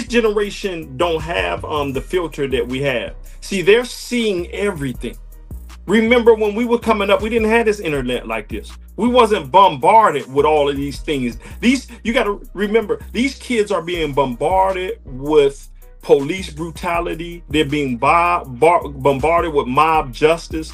They're being bombarded with the injustice that's going on in the judicial system. They're being bombarded with all of these lynchings. They're being bombarded with all of this racism. They don't have a break from it. See, we had a break from it. We might experience it when we went to school and we'd get on a white boy's ass, you know, if he got out of line, and we'll take that suspension and we'll go home.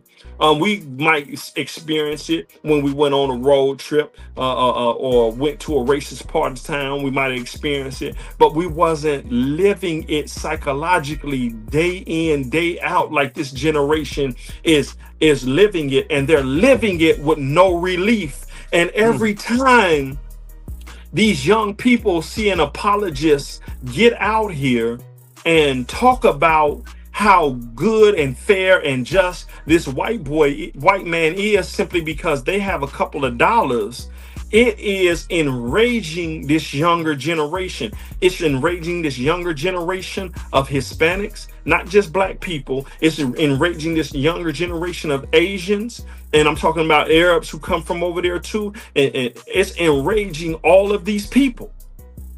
They are getting to the point, Brother Lavelle, where they are absolutely fed up with it. And anything can be the straw that breaks the camel's back. Yes, sir. Brother Tony, man, you came through her and pulled your sword out and slayed everything that was moving and walking.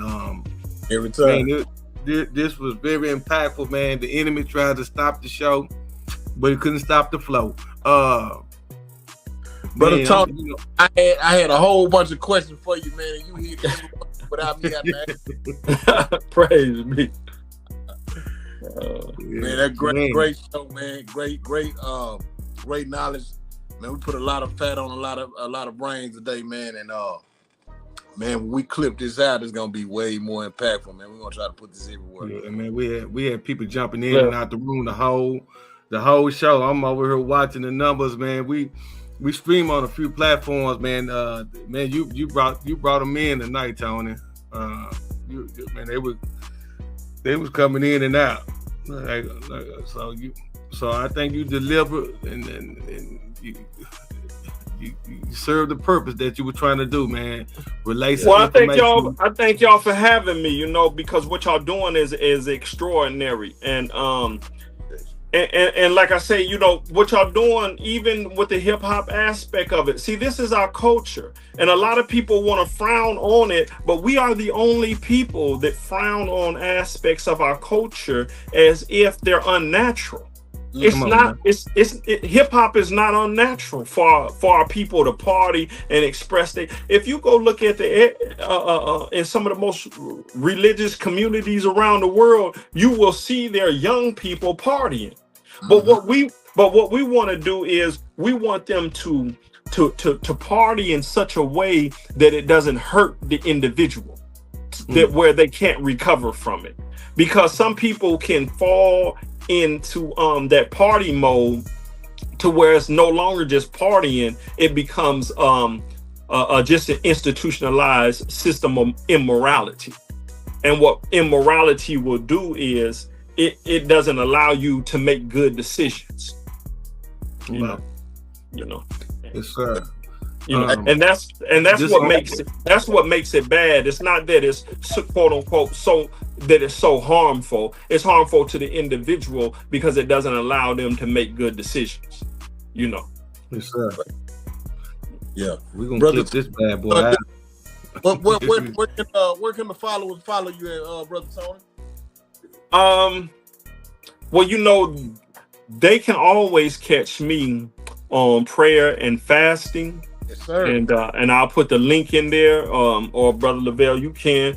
But they can always catch me on prayer and fasting. We're on there at 5 o'clock Central Time, 6 o'clock Eastern Time. It's a group of wonderful brothers and sisters who come together, and we do things like we're doing right now. Sometimes we discuss life-changing issues, and sometimes we just get together, man, and let our hair down, man, and share, our joys and, with family life and things that we have going on in the community and personal successes. But the reason why we do that is because you're stronger in a community. Right. And everybody has to have a community. I mean, the brothers in the streets, they're not gang banging because they have ops, like they say. They hanging with them people because that's their people, man. Them is they folks. That's their family. Yeah. And sometimes that family is truer to them than the family that they have at home. Right. And that's because we are a part of a legacy of broken humanity. When this what's the brother's name? Frederick Douglass, he said it best, that when the slave masters destroyed our humanity, they destroyed their own humanity. Because you can't dehumanize a people without becoming dehumanized yourself. And that is what we're dealing with right now. And that's why I always stress when I talk to people that we have to get back to civics, because civics deals with the humanities. You cannot just go to religion alone. You cannot just go to church alone, because when you go to church alone, what it does is it does not allow you to deal with reality. If I can just do anything under the sun and put it on a mystery God that's going to solve everything, then I'm not in my right common sense framework of mind. And people who are not like that, they're dangerous people to be around. They're dangerous people to put in place. Anybody who does not have their humanity intact, they're very dangerous. Even L. Ron Hubbard said that about white people when he established Scientology. He said that he found from studying his own people that these were a psychopathic people, he called them. He said his own people had a psychopathic mentality that made them that did not allow them to be a good fellow citizen for any other group of people. They could be good for themselves, but they were harmful and detrimental when they were around any other group outside of themselves. Damn it. There it is. Yeah. Yeah. Well, man, hey. But thank y'all for having me, man. Appreciate the Brother Tony for coming on, man. Yeah, and, man, that was an excellent topic. This show been 2 weeks in the making. I had the brother come up with a topic, man. He came with something strong, man. Hopefully, those who came in late and caught the broadcast, come back and you can catch it at the beginning, and also we'll be clipping it out. Yeah, we'll have that done, man. And y'all Y'all heard, brother Muhammad. Hey, make sure y'all go follow Praying and Fasting. 5 o'clock in the morning in Central Time, 6 o'clock Eastern. Hey, man, y'all make sure y'all tap into that. Hey, man, let's get into the sports. Brother Muhammad, if you Yes, sir. I know you on the Eastern Time, so I know you're gonna lay it down. But Yeah, I got an early meeting happening too. I'm gonna tune in the morning. I'm up at 5:30, so I'm gonna tune in. I'm gonna check y'all out. Oh yeah, the family will be glad to see you, man. Well, I'm gonna salute out, man. Y'all brothers enjoy your evening. You too. Appreciate it. Yes, sir. Peace and love. All the time, but man, there you have it, man. Man, let's give a round of applause out for the brother Tony Muhammad for coming on tonight, man, and coming to blessing the Lounge DFW with some good games, some good information. And did that, man. I forgot that I be up that early, bro. You know what I'm saying?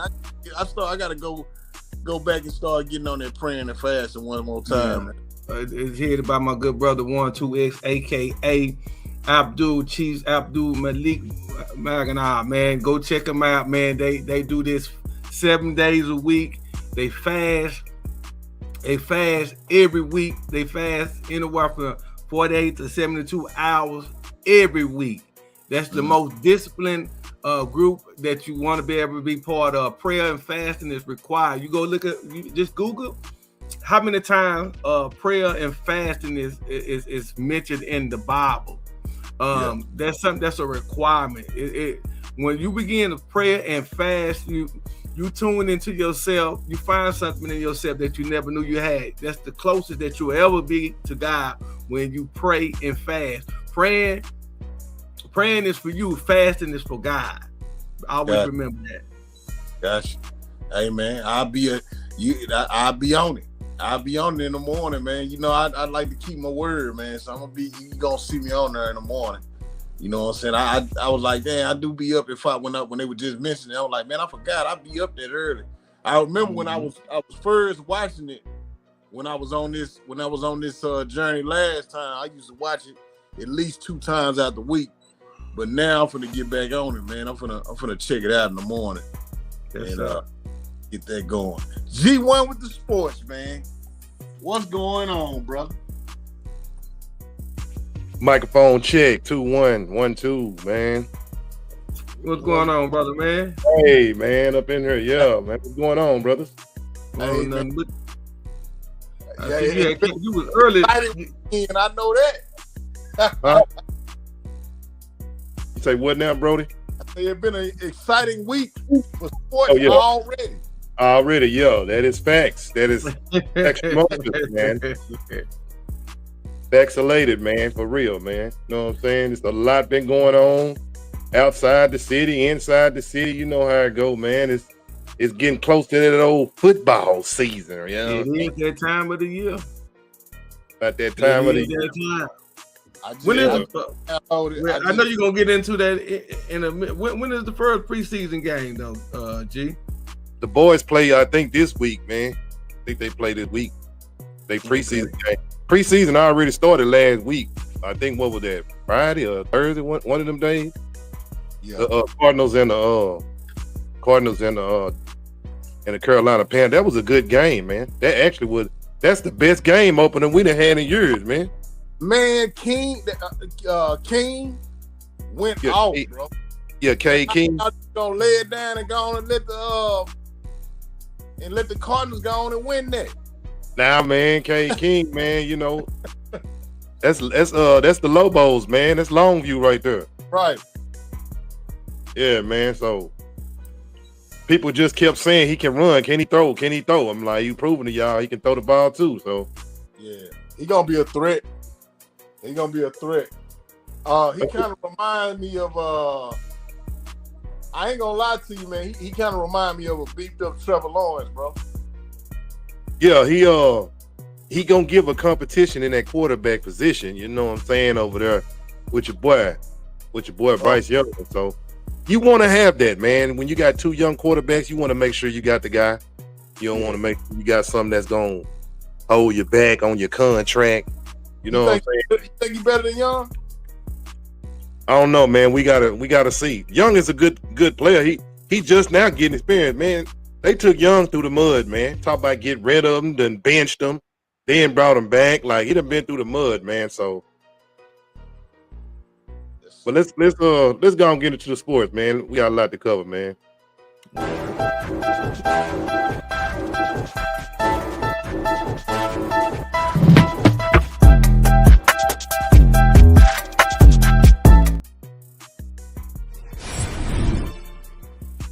The Lounge DFW Sports. So we in war, but some people ain't ready. Tell them about the gun line, boss. Some people definitely not passing the gun test when it comes to the aiming. You'd better duck and run, or you'll be a dead son of a gun. Out of there. This is ridiculous right here. He definitely gonna AWOL. You better off drafting a YN to get that work in. From offshore to onshore, you better make sure when it comes to combat, you dealing with a whole nother predator. But somebody not ready for the sharks. He wasn't ready. He's trying to get it in with the fin. But not knowing this fin, not your average jaws. So pause. You gotta have patience when it comes to fishing. It ain't too late to use anything for bait. And I'm not trying to catch no turtle. This is not for you. Maybe next time I have some turtle soup, I flew all the way to this side of the bank just to make sure I can swoop in and get me a fish to take to the coop. If you know what I mean. Guess who flew in to put in on the vending machine? Yeah, man, these birds, they flock together. However, no matter the trip, all that in a bag of chips. And have you ever seen a racist turtle? Yeah, I've seen some racing turtles, even though they move slow. But this turtle looks like he moving fast to the black. Never seen that. But you ain't messing with no brother. Beware of the chair. WrestleMania at its best is hard, but it's fair. And I literally mean hard, but it's fair. I always wonder why they go for the black. Once you go black, you never go back. And if it ain't American dream, you gotta be eating the wrong ice cream. Still trying to make American great? Just nasty. Looks like somebody got the wrong taste. Can't you tell by the look on his face? Something just done dropped in. Just taste the duke. Got to be more careful when it comes to the cream in your hand. Come on, man. Preseason has already started and the Ninja Turtle is back. I'm sorry, Travis Hunter. Carson Beck definitely looks like a good draft pick. The way he threw a no-look pass, you thought he was Jason Kidd with the skills, and he thought he was Tyreek Hill. Boom! Now that's an NFL rough Timu Cheetah-looking boy. Who, that X-Man? Huh? That was X-Man got hit like that? Nah, that wasn't Cheetah. That's somebody else. That ain't. Okay, I was gonna say that. Oh man, that was a Timu Cheetah, man. That ain't the real. Oh, okay. That was a Timu selected the young and selected. You know what I'm saying? Wanna be. I wanna be like a cheetah looking. You know what I'm saying? Yeah, man. We gonna top it off, man, with the sports, man. Let's go and get it over with, man. Let's talk about the chicken shit. You know what I'm saying? We just go and get it out the way, man. You know. Yeah, man. One of Dallas on. That Molly Wop dog. Straight Molly Wop. It was bad. It was real bad, man. It was like she looked like she wasn't supposed to be out there fighting against this person. I don't know why. What's going on with the training purpose, but I appreciate her for putting on for the city doing it. We just tired of losing doing it. But hey, we got some fighters out there. Don't give up hope because there's somebody coming. Somebody might be already here. Did you watch it? You know, man, I skimmed and kind of cringed and oh man, it's boy, this is ridiculous.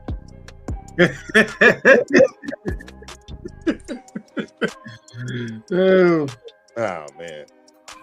But I ain't gonna say nothing.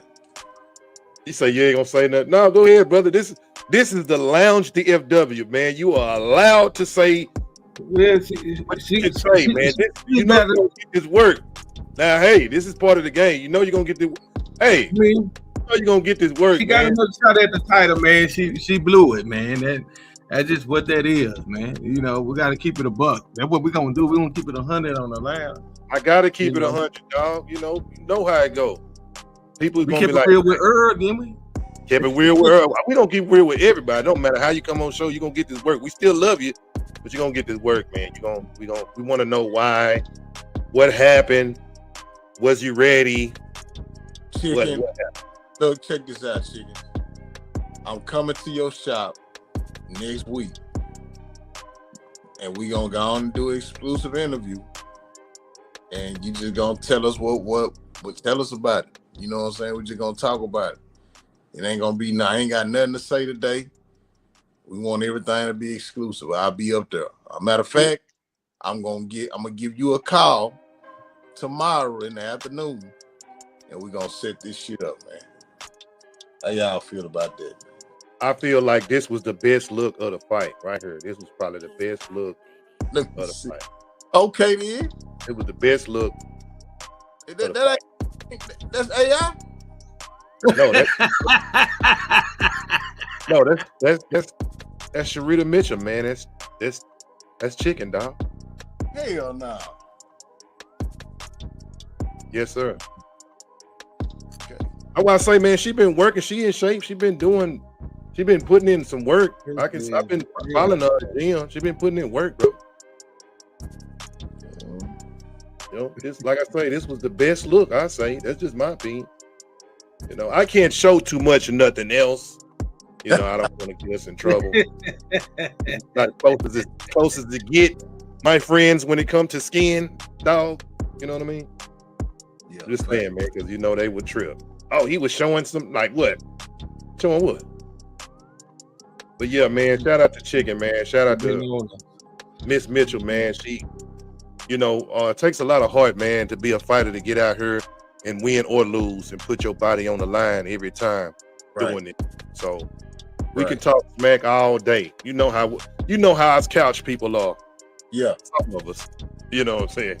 Some of us know what it takes to get out here and get punched on. Believe me, man, when you punch somebody, you're gonna get punched. You better be able to take some punches. Just don't take a whole bunch of them. Just be real. Just don't take the ones you know will put you on the floor. Let me say that. She get, man, I gotta give her an E for effort, man. She got out there, you know what I'm saying, and got, you know, I'm gonna say this too, man. Chicken had to lose 3 pounds in order to make weight on this fight, man. And you gotta understand, Chicken 41, man. 3 pounds is a lot when you that old, you know what I'm saying? And 3 pounds? Yes, she had to lose 3 pounds. You say that's a lot? Yeah. So I give her that. You know what I'm saying? I don't know, man. 3 pounds? I ain't gonna lie, bro. I think I can lose 3 pounds like it ain't good, bro. I'm gonna be honest. 3 pounds don't seem like anything. That's down there just water weight. Yeah, water weight. That's anything over like 5 or something, then yeah, you might be. That's that hour on that toilet, man. What? Yeah, just flush, man. Out on the toilet with no AC, yes, bro. You finna lose 3 pounds. you finna lose, man. Yeah. Yeah. I don't know, man, but like, man, I don't know, man. You know, I don't know, bro. It just seemed like the punches wasn't too effective. You know what I'm saying? Like they wasn't. I give her an E for effort, bro. Give her an E for effort. She ripped the city, man. So I'm gonna leave it at that. Hey, Peter Mitchell, you are still the people's champ. You always gonna be the people's champ to me. So yeah, regardless if you win, lose, draw, you know that's for sure. Yeah, you know, she ripped that D to the heart. So to the heart, man, and she in the community. You know, she do a lot of stuff out here for the people, for real. That's why I say she gonna always be the people's champ. That's no doubt. You ain't gonna be able to take that belt. Can't. No way. Can't. You know what I'm saying? So Shout out shout out to to Miss Mitchell and her team, man. You know what I'm saying? yeah. Shout out Moving to on, man. More in sports, man. We're gonna talk about the high school real quick. Boom. Top schools in Texas right now overall, man. Y'all should know this. Some of us should know. Some people don't know though. Gotta let some of these folks know what's going on out here, man. On the top schools in Texas work, you know. But these are the top schools, man, in Texas. So these programs, you best be looking to catch some of these games, man. Out of all these programs, you're gonna probably see some pretty good games. You got 20 programs. You know what I'm saying? So 20 of these programs, it's only one of these schools is DISD that's on here, and you already know who that is, South Oak Cliff, the Mecca. Still remain the top school. Coach Todd over there doing his thing, man. What he is, man? That 5 years straight? 4 years? Oh, yeah, something like that, yeah. 4 to 5 years, something like that. Even guys going to the college, to the collegiate level coming from soccer, you know. Coach Ward got promoted to SMU. Yeah. So his boys over there. Yeah, exactly. Might be another gateway, man, to SMU, man. You know, going to a DISD school anywhere in the Dallas Metroplex, man. If you balling, man, you can get to SMU, man, and be true. You know what I'm saying? Still in the city. That's what you were talking about last year, wasn't you, Bear? About SMU. SMU, the pipeline of Yeah, man. Man, look, there's so much talent in Dallas, man. SMU could be a powerhouse team for real, man. If people make that their first destination, we got so much talent in North Texas. It's out of control. Yep. Think about people say, man, I ain't committing to UT. I ain't committing to OU. Man, I ain't going to no SEC, man. I'm staying right. I'm staying at home. I know I know I can get more. I can get a higher UL, but man, I'm cool, man. I get 2 or 3 million from SMU. I'm cool, and I get to be at home, represent for, man. They can run the tables for real, man. Yeah, SMU they done adopted the whole Dallas culture, man. They logo Triple D, like. They done adopted the whole Dallas culture, bro. So that's what they really trying to bring to the school anyway. You know what I'm saying? They need that sauce up in there, man. So they got the bait to do it. Yeah, I will be attending some more SMU games this year. Like I said, I go every year. Yeah. Try to sit in my 214 section, you know what I'm saying? Thanks. You know how we do it. So SMU, man, is a rising college in the Metroplex, man. So anybody that know they want to try to build something that's in the city, man, that's just still up the street, man, in your own backyard, right there. And it's an ACC school. Yeah, and they got a nice game. We're just in a national championship, and they was in the ACC. So SMU in the same conference as them. So you gonna get shine. You gonna get opportunity. You know what I'm saying? It's there. Moving on, man. About the high school, these are the negotiable. These games, man, I swear, man, these games are no-brainer games, man. South Oak Cliff playing against Rendell, Allen, Duncanville. These probably gonna be the top games of the season. You know, South Oak Cliff versus North Shore this year. Wow. Yeah, that's probably a game I definitely want to try to check out. That's Dallas versus H-Town, Northtown to H-Town. You know what I'm saying? So yeah, Duncanville DeSoto, you already know that part. You know that's yep. Allen versus South Lake Curl, that's quick to be a great game for real. Definitely got to make sure that's on the schedule to attend. North Crowley versus Aledo. Man, Aledo got a lot of championships, man. They got a lot of them. I'm talking about like over somewhere between 10, 12, something like that. They got a lot. Quite a few. That Den, is that Den Ryan or that's the regular Den? Denton. Which one? Denton. Let's see. Yeah, that's regular. No, I ain't Denton Ryan. But both of them schools got something. Denton Ryan and the other Denton, they both got something on their football. They both got a good program or whatever. I know a couple of players that was over there. Yeah, Frisco Lone Star, coming up, man. A lot of these schools, man, I'm telling you, and half of these schools that's on this paper, any one of these kids out of one of these schools go to SMU or something like that, it's just gonna make the school even more of a powerhouse. You know what I'm saying?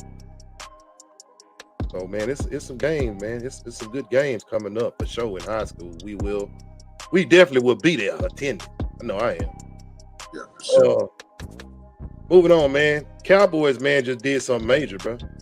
Cowboys just re-signed Quentin Williams back. You know what I'm saying? Defensive tackle. What we really needed, man, in the trenches. You know what I'm saying? A D tackle.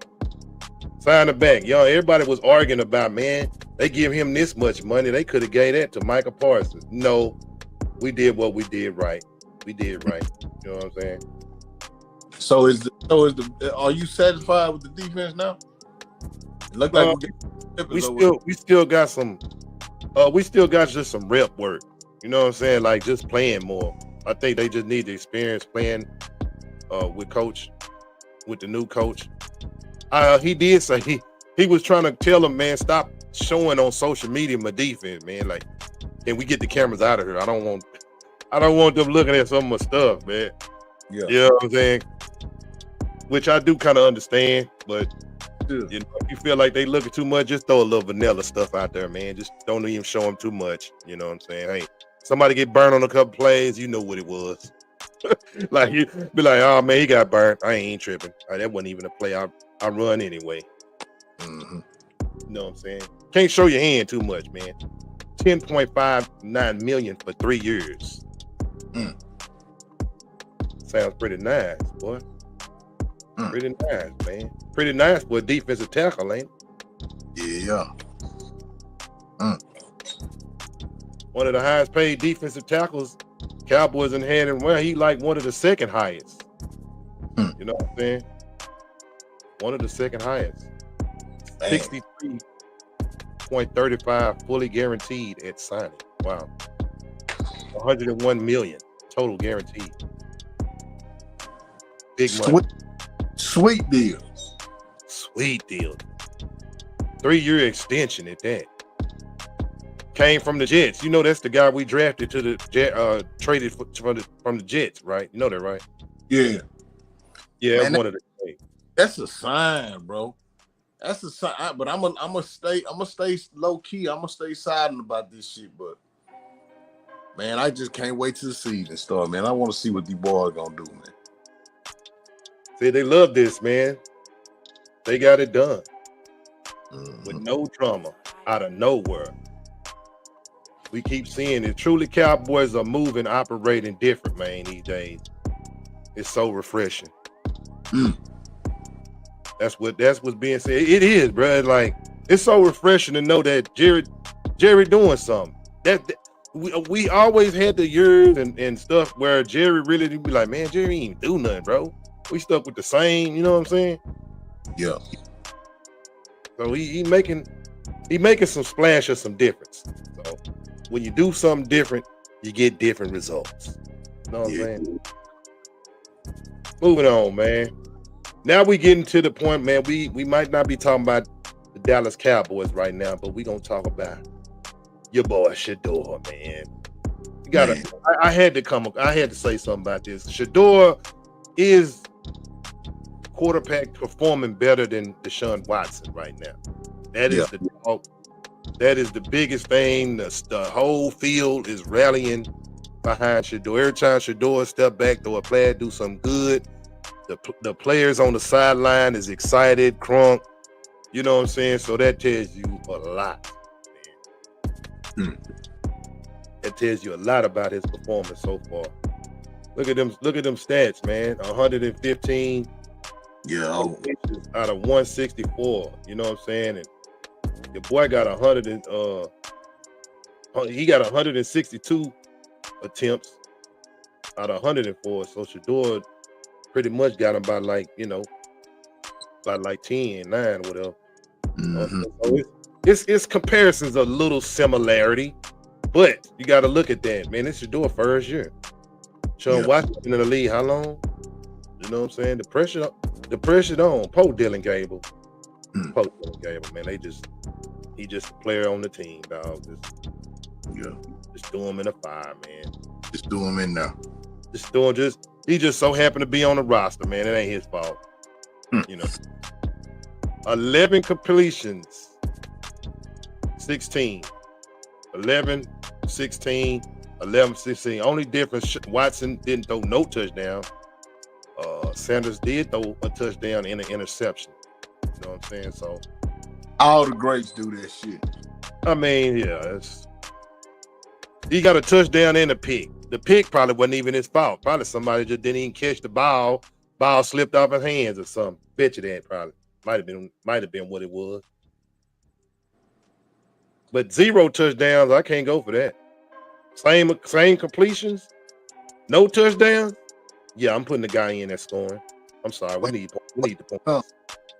We need the points, man. We got to go with that. Yeah, he threw a pick, but he also got points.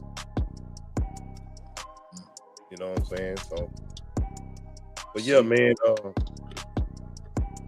that's the end of my sports, my brother.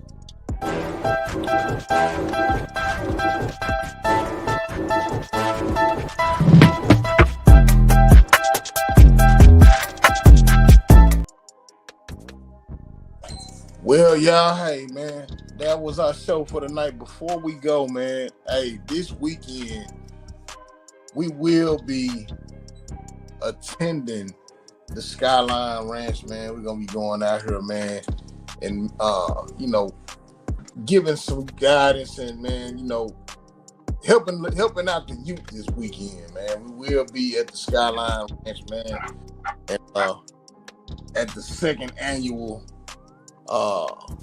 boys conference, man. So we'll be there. You know what I'm saying? The Lounge DFW gonna be in the building. We also gonna get footage, and y'all will see some of those clips, man.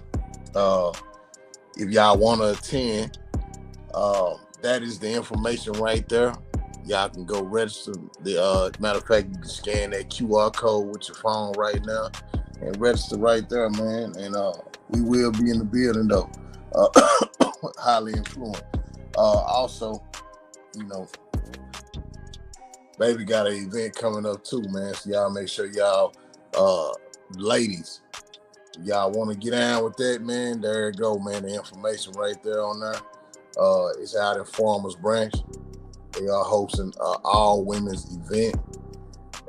I lead this up for y'all to, get the information, man. Y'all can go out there. That's the price of the event. It's a $30 price for the event, $30 per person, man. August the 23rd. Y'all make sure y'all go tune in and go check that out, man. But other than that, man, and it's hosted by Kaya and Toya's Tasties, man. Y'all make sure y'all go check them ladies out, man. But other than that, man, that was our show for the night, man. Shout out to Brother Tony Muhammad. Belleville put that together, man. You know what I'm saying? So, hey, man, it was a nice show tonight, man. Y'all got something y'all want to say before we get up out of here? Oh man, shit, man, you said it all, man. Hey, man, we had a good show, man. I just enjoyed it, brother. I appreciate the brother Tony Muhammad coming on, giving out some good game. That's you said it all, man. I'm finna go lay it down for the crowd. Hey, man, so y'all make sure y'all tune in to prayer and fasting in the morning. I know I'll be on there, man. And hey, man, that's our show for the night. Oh, make sure y'all tune in G1 with the sports tomorrow night at 10 o'clock on Kick and Twitch. He gonna be there, man. So y'all make sure y'all be in attendance, man. It's going down. That's our show for the night. And we'll see y'all next Monday Yep. Same time, same place, man. The Lounge DFW, the extended weekend, man. We out.